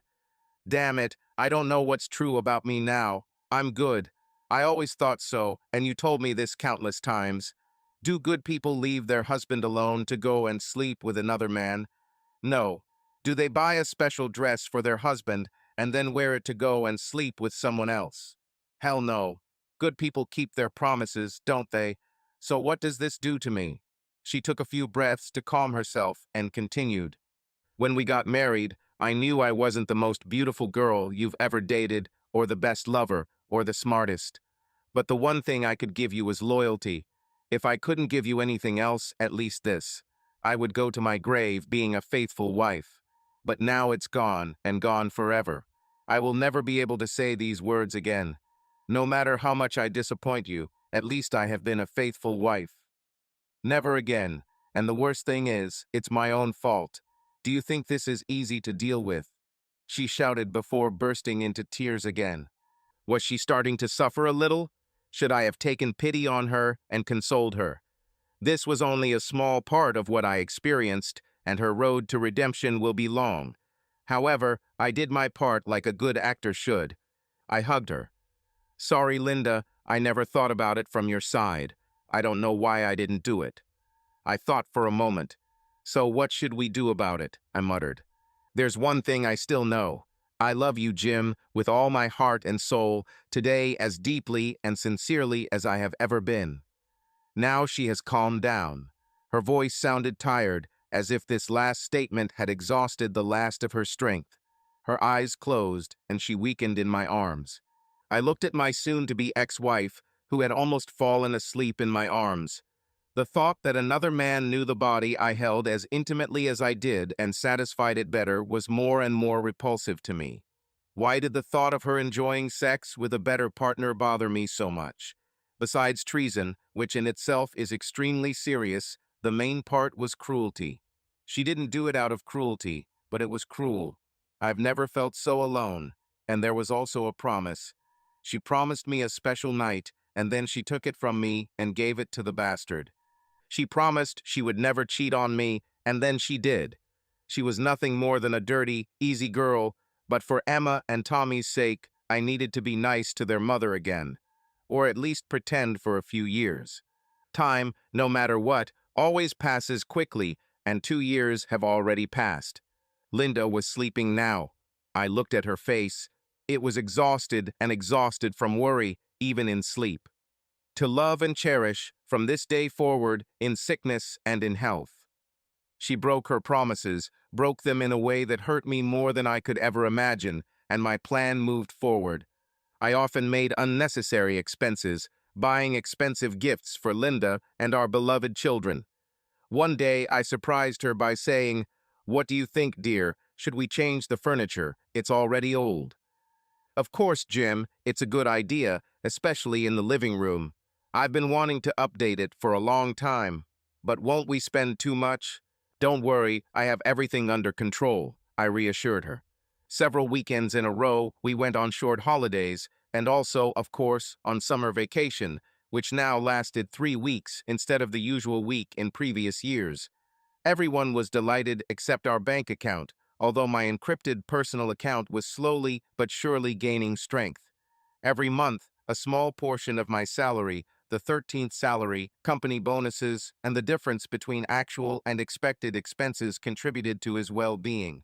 My intimate relationship with Linda has improved, even beyond sex. I tried not to miss those little touches and tender glances that filled our old life. God, this was difficult. They were supposed to be a sign of just the two of us. But now it wasn't just the two of us. There was another man, and I hated him and everything about him. I was a good enough actor to fool our children, but not Linda. She brought it up one Sunday evening as we shared our post-cost school glass of wine. Thank you for what you do, Jim. I know you're doing this for Emma and Tommy, and I think it works, but it's also good for me. I noticed. She came to life like a watered flower. I appreciate it even more because I see how difficult it is for you. How can I help you? Can you still feel it in me? Or are you afraid of comparison? Both, I think. It was true. I thought so. She smiled slightly. I think over time the first problem will resolve itself. As we create new memories together, they will eclipse our memories of him, just as our memories together eclipsed those we loved before we were married. We never completely forget them, but they are not present unless we specifically look for them. It will be the same with him, but it will take time. Understand? I rebelled inside. How could she think that what she did to me could be forgotten or eclipsed? Linda hung her head for a moment and then continued. Well, anyway, I can see what you're thinking if I'm comparing you. Like I said the other day, yes, I compare you and you always win. You were never a sex god, but you were always attentive to me, eager to know what I liked, and did it out of love. I was more than happy with this. I was deeply happy. Mark might be a sex god, but that's the closest I'll ever get. Nothing I've done with him makes me any less content or happy with you. You still win every time. I choose you over Mark. I love you, not Mark. I will repeat this as many times as necessary. Couldn't that calm you down? I shrugged. You can tell that now because Mark was only an option that night. If he or someone like him appears again, how can I be sure that you won't choose him again like you did that night? I don't know. Her face was sad, and that's exactly the problem. Life went on, and besides, I started playing tennis again. It kept my body and mind occupied, and Linda was glad I had a hobby. It was while I was playing tennis that I had to interrupt my game because of a call on my mobile phone. It was Linda, crying inconsolably, "Jim, my mother. She died." Of course, I quickly got dressed, without even taking a shower, and ran home. I took Linda into my arms and tried to console her. Fortunately, the children were outside. My mother-in-law's death was sudden and without any warning and took everyone by surprise. The funeral was a simple but touching ceremony. My father-in-law and mother-in-law were a nice couple, everyone liked me, and I sincerely regretted what happened. However, for some unknown reason, perhaps thinking that Linda's behavior betrayed not only me and our children, but also her parents, I could not contain my anger and, while I was next to my wife, whispered to her. Well, at least she was lucky. She never found out that her daughter was easily accessible, and your father. Who knows, he might even find out. Linda took a step back, looked at me in surprise. Her mouth opened, but no words came out. Then she began to cry uncontrollably. All her relatives ran up to console her, clearly thinking that she was crying because of her mother's death. We didn't exchange a word for the rest of the funeral, and then at home she attacked me. How could you do this to me? At my mom's funeral? You have no mercy. Did you feel sorry for me when you committed your treason in front of our friends? At first I snapped, and then changed my tone. It was just a small outburst of anger, but still too early for anything else. Yes, it's true, I'm very sorry, I lost my mind. But at that moment, everything came back to me and... She turned around and ran into the room, and I heard her crying for a long time. I left the house to pick up the kids after school, and when we returned, Linda seemed to have recovered somewhat. Our relationship remained cold for several days, and then returned to normality, if you can call it that. I just increased my tennis training a little, and another St. Patrick's Day passed. Once again, we spent it at home with the children, having fun, and without mentioning that damn day. I never reconciled with my old friends, although I promised Linda that I would someday, and was surprised when I received a call from Dave the next day. A year ago, the whole gang was at Brennan's, but they didn't like the band, so they went back to Morrison's. And who did they see there? You're kidding, right? No.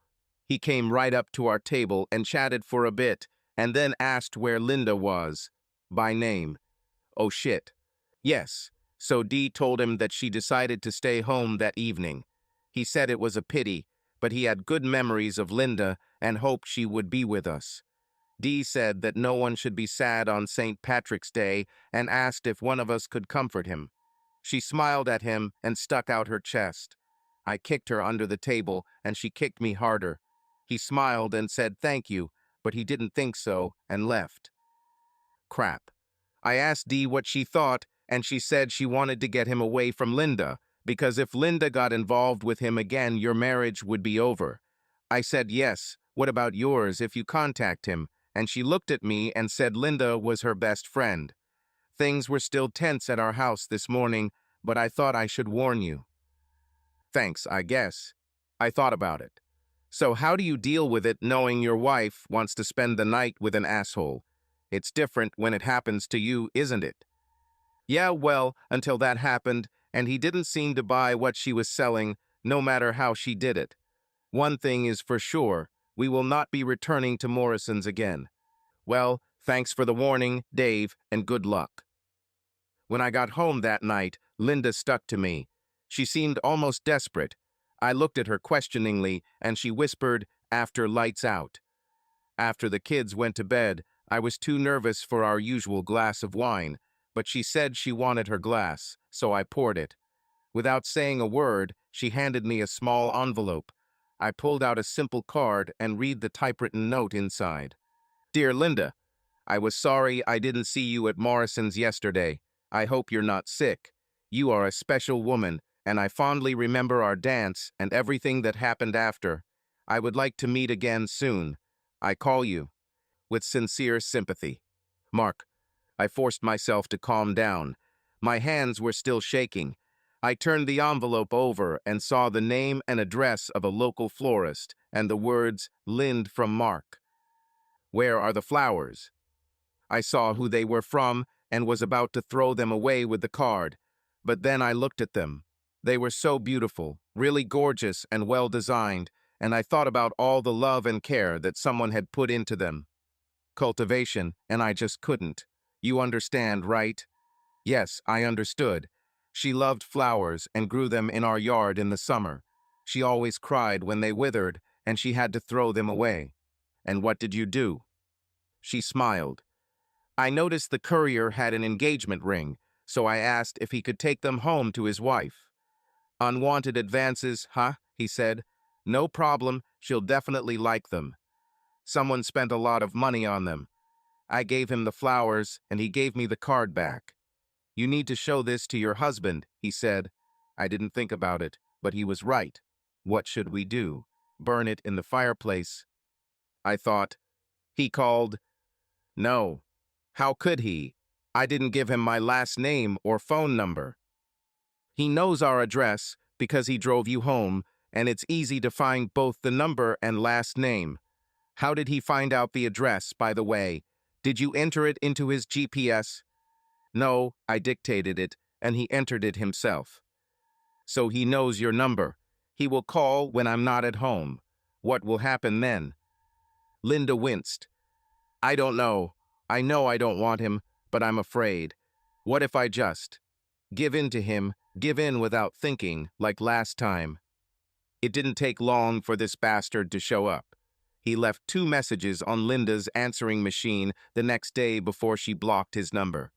We listened to them together that night after the kids went to bed. Hi, Linda. This is Mark. I really want to see you again. Is this a good number to call you? Call me back and let's make an appointment. See you soon. Hi, Linda. It's Mark again. Sorry for calling twice, but I really want to see you again. I think back to that night and the next morning, and I have a feeling that there could be something special between us. I know that you felt it too. You may think that I say this to many, but I really want to get to know you better. I know that you have children, and I would like to meet you. What we did together last time, and I would like to repeat all of this and more. But there is something about you that makes me want to get to know you as a person. I can't explain it, but I know it. That you are married, but we already know that I can give you pleasure in bed better than your husband. You told me this yourself. You know that I can give you and your children a life that your husband cannot even dream of. Linda, you owe it to yourself and your children. You've already taken the first step, and you know you liked it. Take the next one. Please call me. I watched the emotions change on Linda's face as the recording played. She shook her head vigorously when Mark talked about how he could give her a better life. Well, I asked her, do you think he's serious or just trying to get me into bed again? He already picked you once out of a whole room of women. That feeling of wanting to get to know you better and not just have sex with you is exactly the same as I felt when I first saw you. So yes, I think he might be serious. And then what? Linda thought about it. Well, of course it's nice. I know you say things like that all the time, and I know you're sincere, but when someone as experienced as Mark says the same thing, it's different. You already know that the night with him was the greatest sexual thrill of my life. I can't deny it. You have it in writing. If he was so good and you liked his attention, why did you block his number? I tried to keep my voice normal. She answered without hesitation. She was clearly thinking about it. This is the price. I see this price every time I look at your face, every time you give me those tender little touches that mean so much to me. I knew when I came home to you that you would be hurt, but I could not imagine that this pain would last so long and be so deep. I did not imagine that the price for just that night would be so high. I was surprised to learn that I too had paid the price. There were things I valued about myself, like being a faithful wife, that are no longer true and never will be. I never thought I'd trade these things for a few thrills, but I did. Driving a Maserati, you get the idea. It was exciting, I can't deny, but the price was higher than I ever imagined and much higher than it was worth. Then there's Emma and Tommy. You were right when you said that I never thought about them and the price they would pay for what I did, but they do too. It occurred to me today that Emma fought harder to protect her friend from bullying than I fought to preserve what I considered the best part of myself. I was weak. I had no character. Now this must change. I certainly don't want to consciously sacrifice what's left of my self-respect for what Mark Lavaliere considers a better life. The next day, Mark tried to contact again. An even more expensive bouquet went home by courier, and the note was even more condescending. He said he was sure I made her block his number because he knew I couldn't compete with him. He said that if Linda could honestly tell him that she didn't want what he had to offer her without me interfering, she should call him on this number and tell him so, and he wouldn't bother her anymore. Linda played the recording of her phone conversation with him for me when I got home that night. She didn't scream or get upset. She told him that yes, she enjoyed what they did together. If she tried to deny it, he wouldn't believe her. But she is not interested in further communication with him under any circumstances and would not exchange a single day with her husband for a lifetime with him. He tried to tell her that she wasn't serious. I meant exactly what I said, she replied firmly. You have nothing that interests me. I never want to see you, hear from you, or receive anything from you ever again. Now I hope you will keep your word and not bother me again. There was a pause. Okay, baby, your loss. Linda sighed when the recording ended, and after a few seconds I interrupted her thoughts. Wouldn't you like to drive your precious Maserati again? What a nice little wife I have. She looked at me strangely and with suspicion that I was mocking her, but I immediately dispelled her doubts with a passionate kiss. Apparently, I did the right thing because she smiled sweetly at me after that, and we had some pretty intense sex that night. 4 years after that fateful day, it was time to put the second part of my plan into action, becoming unemployed. Of course, I couldn't quit my job. I wasn't that stupid. The judge would quickly realize that this was my move to avoid paying alimony to my wife, so I went to talk to the owner of the IT company I worked for. My professional level was high, and I was loved by both colleagues and management. Plus, on my side was the fact that his brother had gone through a nasty divorce due to his wife cheating on him, and he hated those types of women the most. I asked for an interview and was accepted immediately. After I told him the whole situation in detail, he was sincerely sorry for me, but the solution was quite simple. Taking advantage of the temporary crisis in the sector, a reorganization and a slight reduction in personnel were soon to take place. His idea was to fire only those close to retirement age and give everyone a bonus so they could live out their retirement in peace.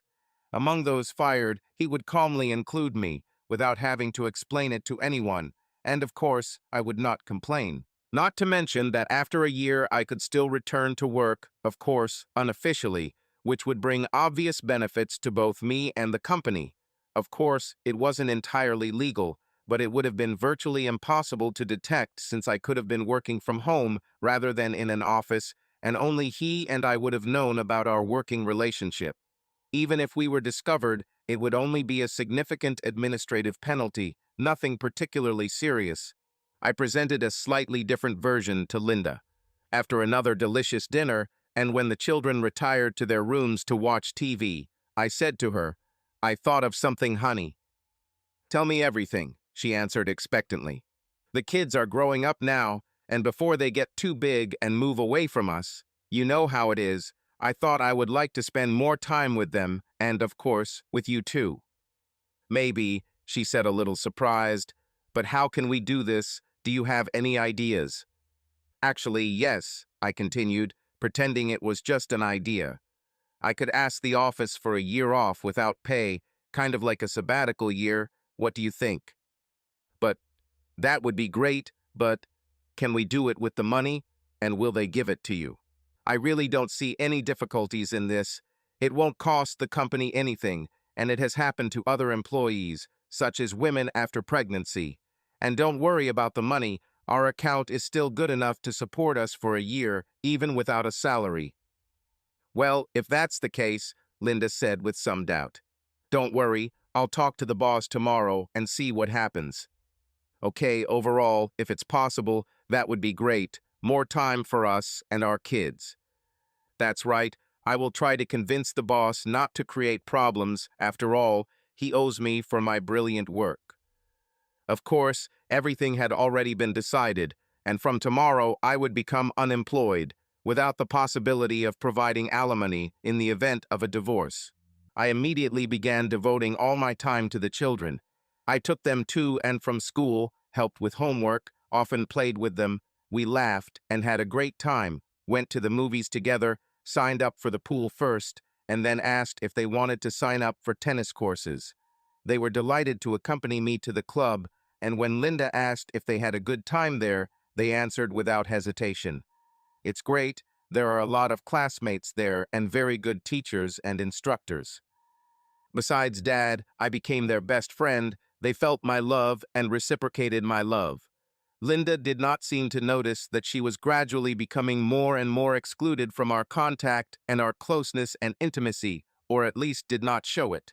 Perhaps she didn't ask too many questions, glad that everything was back to normal, with smiles, caresses, intimacy, and carelessness, as if all the horrors that had marred our marriage had been erased in one fell swoop. About 3 months into my sabbatical year, after a sex session that was unforeseen for Linda, but carefully planned by me, while we were casually relaxing, I said to her, "You know, honey, yesterday at the tennis club, I spoke with a real estate agent who gave me a great idea on how to get a lot of money for next to nothing." "Nobody gives money for free," she answered with a smile. "Of course, I know that too, but there is a way that will allow us to get a decent amount of money, which will be very useful until I return to work." "It's not something illegal, right?" "Absolutely not. What are you saying? Don't you know me yet? I would never do anything illegal or immoral, unlike some." The hint of her immorality escaped me before I realized it, and I immediately regretted it, but fortunately, she apparently did not notice because she did not show it. "What is it about?" "The real estate agent told me that you can sell the house without selling it." "Sell a house?" Now she raised her voice a little, surprised. "What do you mean, selling it but not selling it?" "That's how it is. There is a formula that will allow us to stay in our home while making a lot of money. It's called bare ownership and involves selling the title to a house with the understanding that the owner will only take full ownership when we no longer live there. Of course, the house will be sold at a price below its real value, but as long as we live here, it will remain ours. How do you like it?" He also said that if we decided to do this, He would handle all the paperwork and was confident that he would find a good buyer right away. Linda looked a little hesitant, but didn't want to ruin my ideas. Apparently, she still had a lot to atone for, and she knew it very well. But I don't know, I don't really understand this. Isn't there a risk that we will be evicted later? Absolutely not. It will be written down. As long as we live in this house, it will remain ours in every way. I didn't try too hard to convince her completely, and there was actually a real estate agent at the tennis club who I approached. He had a very good agency, and within a month he found a couple interested in buying using this formula. Our signing of the 4 parties in front of the notary was a mere formality. Part of the agreed amount, of course, not too large in order to avoid possible checks, was transferred to my encrypted account, and the rest gradually went towards ordinary expenses, dinners, electronic devices, rather expensive vacations, etc. By the end of the Sabbath year, our account was practically empty. Tommy and Emma were now 9 and 11 years old, respectively. Still small, but old enough to understand and bear the bitter truth about their mother. The time has come when all sins return to normal. Linda's birthday was approaching, and 10 days before it, as we sat quietly on the couch relaxing, I said to her, "Your birthday is coming up." "Yes, how time flies. I can't give you a surprise this year, but I have to tell you what kind of gift I have prepared." "Why? What is it about?" she asked, beaming with a smile, anticipating the continuation. "I've already booked a week-long mini-cruise to Miami and the Bahamas. You better start packing your bags because we're leaving in 3 days." "No!" she exclaimed, standing up to hug and kiss me. "But can we afford it?" "Of course, I've already thought about everything. Emma and Tommy will be taking part in a week-long tennis camp at Federal Center, and they will have a blast while we enjoy our holiday." Incredible, I have no words.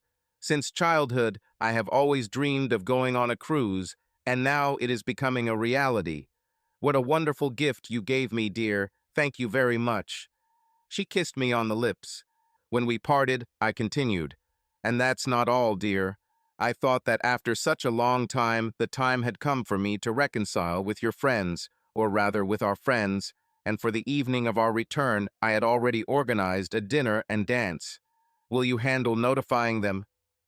And before she could recover from her surprise, I added, "Of course we won't go to Morrison's."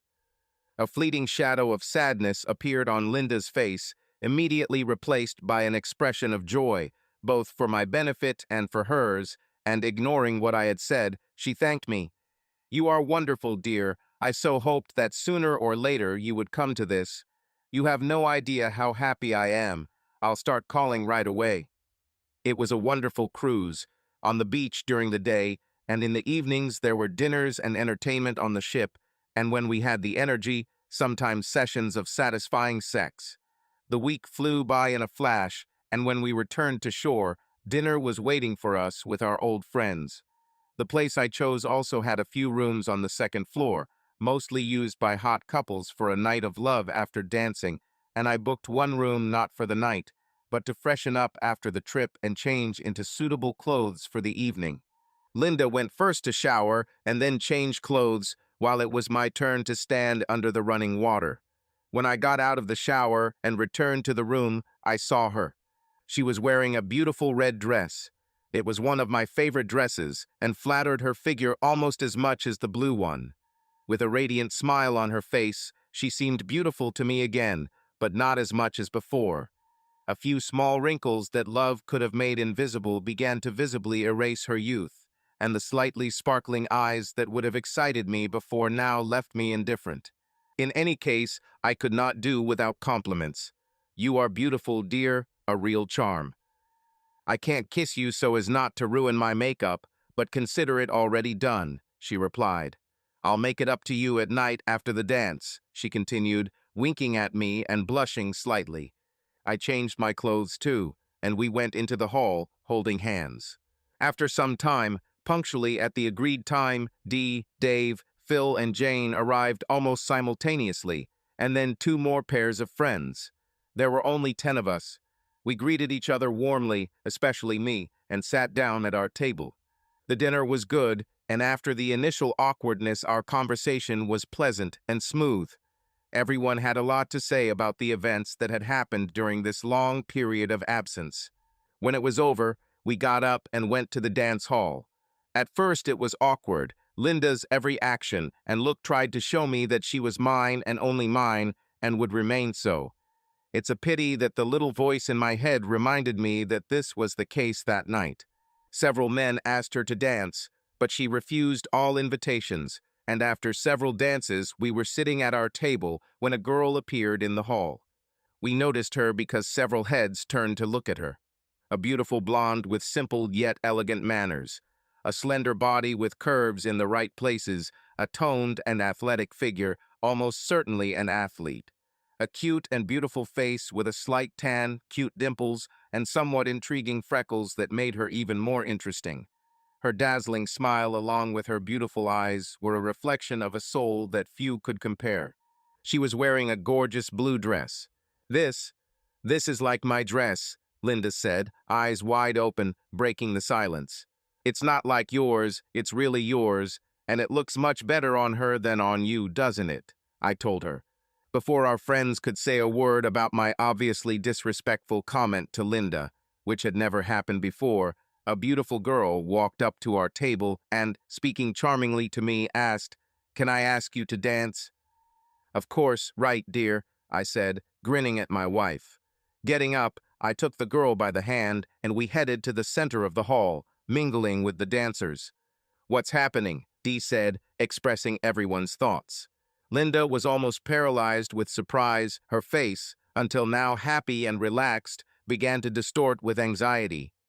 "I don't know, I don't understand. Is he still thinking about that day and wants revenge? Is this really possible in 5 years?" Her forehead was now wrinkled a little, and a tear appeared at the corner of her eye. "Okay, if that's the case, I deserve it. Even if it hurts, I can withstand this humiliation, and to end this once and for all, I'm ready to do anything." After 2 dances, which seemed like an eternity for our table, we returned to them, and, addressing everyone, paying a little more attention to Linda, I began, "Let me introduce Ellen. She's my doubles tennis partner at the club and Emma and Tommy's teacher." I paused for a moment, then continued, "She is also my life partner for a year now, and we will get married as soon as the divorce is finalized." I met Ellen during the kids' tennis practice, and we hit it off immediately. After a few months, our trust became so great that I told her everything, and she was outraged by Linda's behavior because she felt the same way as I did about the betrayal. She immediately agreed to my plan of revenge, and when we became close, her love for me was so strong that she was willing to tolerate my periodic intimate relations with my wife so that she would not suspect anything, even so that she would believe in complete reconciliation and a happy marriage. Everyone's eyes were wide open in surprise, and their mouths too. They did not utter a word. "Raw divorce?" Linda muttered, stunned. "What kind of scam? Have you been cheating on me for a whole year? Coward." "Changed? Don't make me laugh, you're trash. You're the one who cheated on me 5 years ago by humiliating me in front of all our friends and treating me like trash. I didn't cheat on you because our marriage ended the moment you left me for Mark, even though it wasn't yet documented like our divorce would soon be," I said, smiling at her and taking the yellow envelope out of my pocket. Placing it on the table, I continued, "You received a summons in front of witnesses, Linda. Here are the documents, and regardless of whether you sign them or not, the divorce will still go through. I advise you to sign so as not to prolong the agony. I was fair. Even though I filed for divorce on the grounds of your fault, you will receive half of our joint bill, which is exactly $217. "What? What about the rest of the money?" Linda found the strength to say. "What are the others? Our account has been used for several years only to pay bills and expenses for children. Haven't you noticed? But let me continue, please." "No, no!" Linda screamed, falling to her knees in front of me. "Please, I don't want a divorce. Don't leave me, please. You abandoned me 5 years ago, like trash. You should have thought about it that day, honey, and you know what I'm talking about. No, you never forgave that mistake of mine, did you? Error? It's too convenient to call it a mistake. It was a conscious and fully conscious choice. Remember how I said I'd make you pay for this? You should have trusted my words like I trusted you. Finally, I could give vent to the anger that I had been suppressing for 5 years. As for alimony, don't count on it, because I've been fired for a year now. How? Fired? You said you were taking a sabbatical year. I said that so you wouldn't worry, honey, I chuckled. I'm actually unemployed. As for the house, it has been occupied by new owners since yesterday. All our things are in the basement, and we have a week to get them out of there.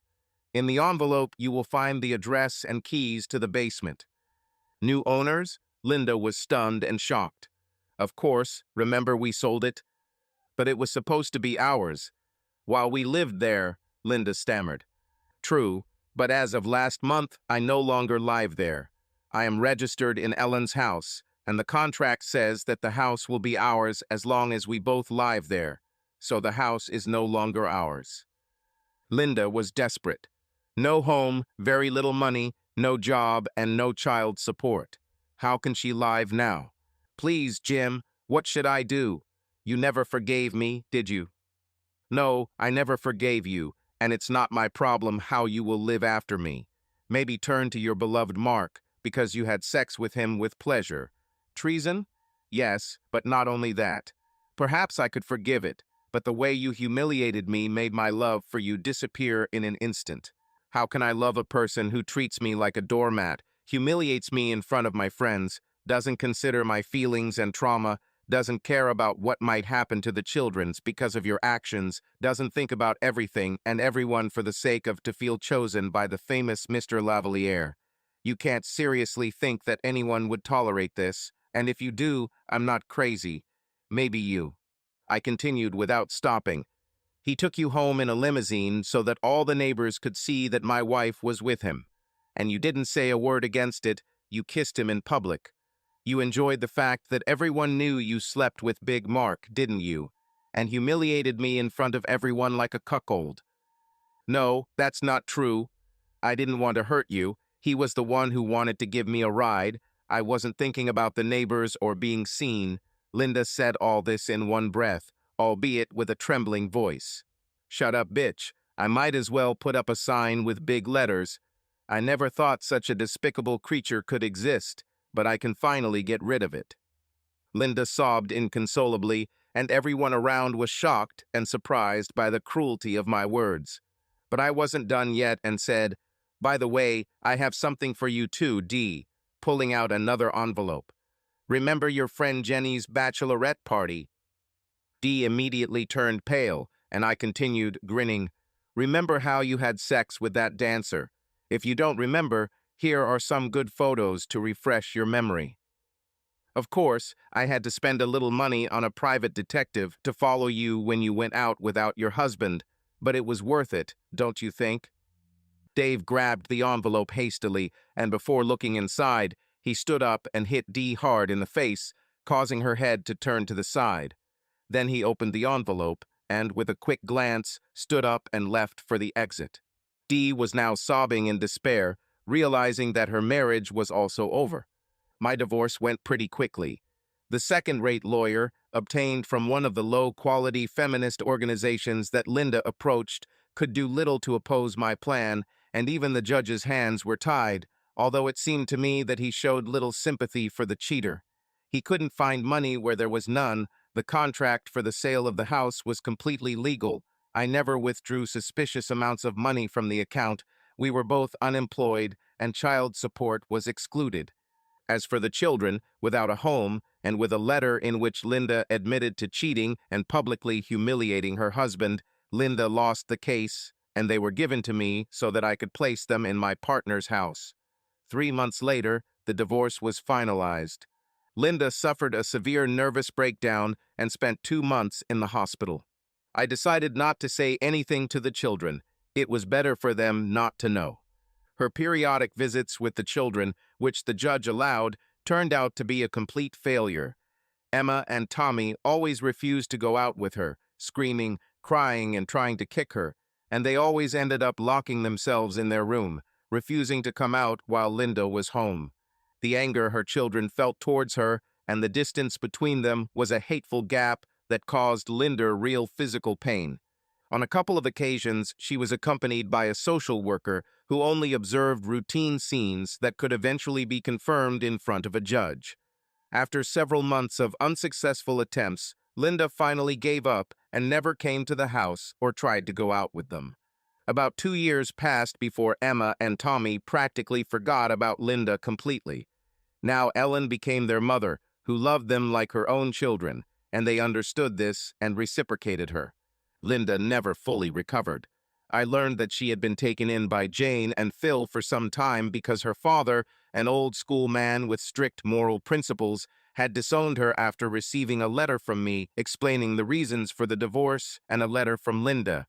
Her dear friend Dee had her own problems, and Dave eventually divorced her.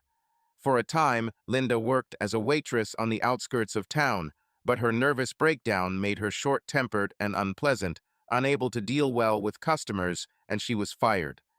In order to survive, I learned that she was forced to become the street girl she showed herself to be. I don't know how long she can continue because the old, easily accessible girls are not very successful. Was I too cruel? I would say no. I was a good person before, but she treated me like a piece of crap, trampled my feelings worse than a doormat, humiliated me cruelly, and considered me worthless. I had every right to do the same. And in any case, I have always believed that those who do evil must pay for it, and that traitors, vile and disgusting people who take advantage of the kindness and weakness of others are bastards who create irreversible damage without thinking about all the harm caused, regardless of the sadness, pain, anger, humiliation, frustration, fear, and trauma inflicted on the betrayed person. Such people cannot be forgiven and are a harm to the entire society. Revenge on my bitch ex-wife was a dish that had to be put on hold, but then again, don't they say that revenge is a dish best served cold?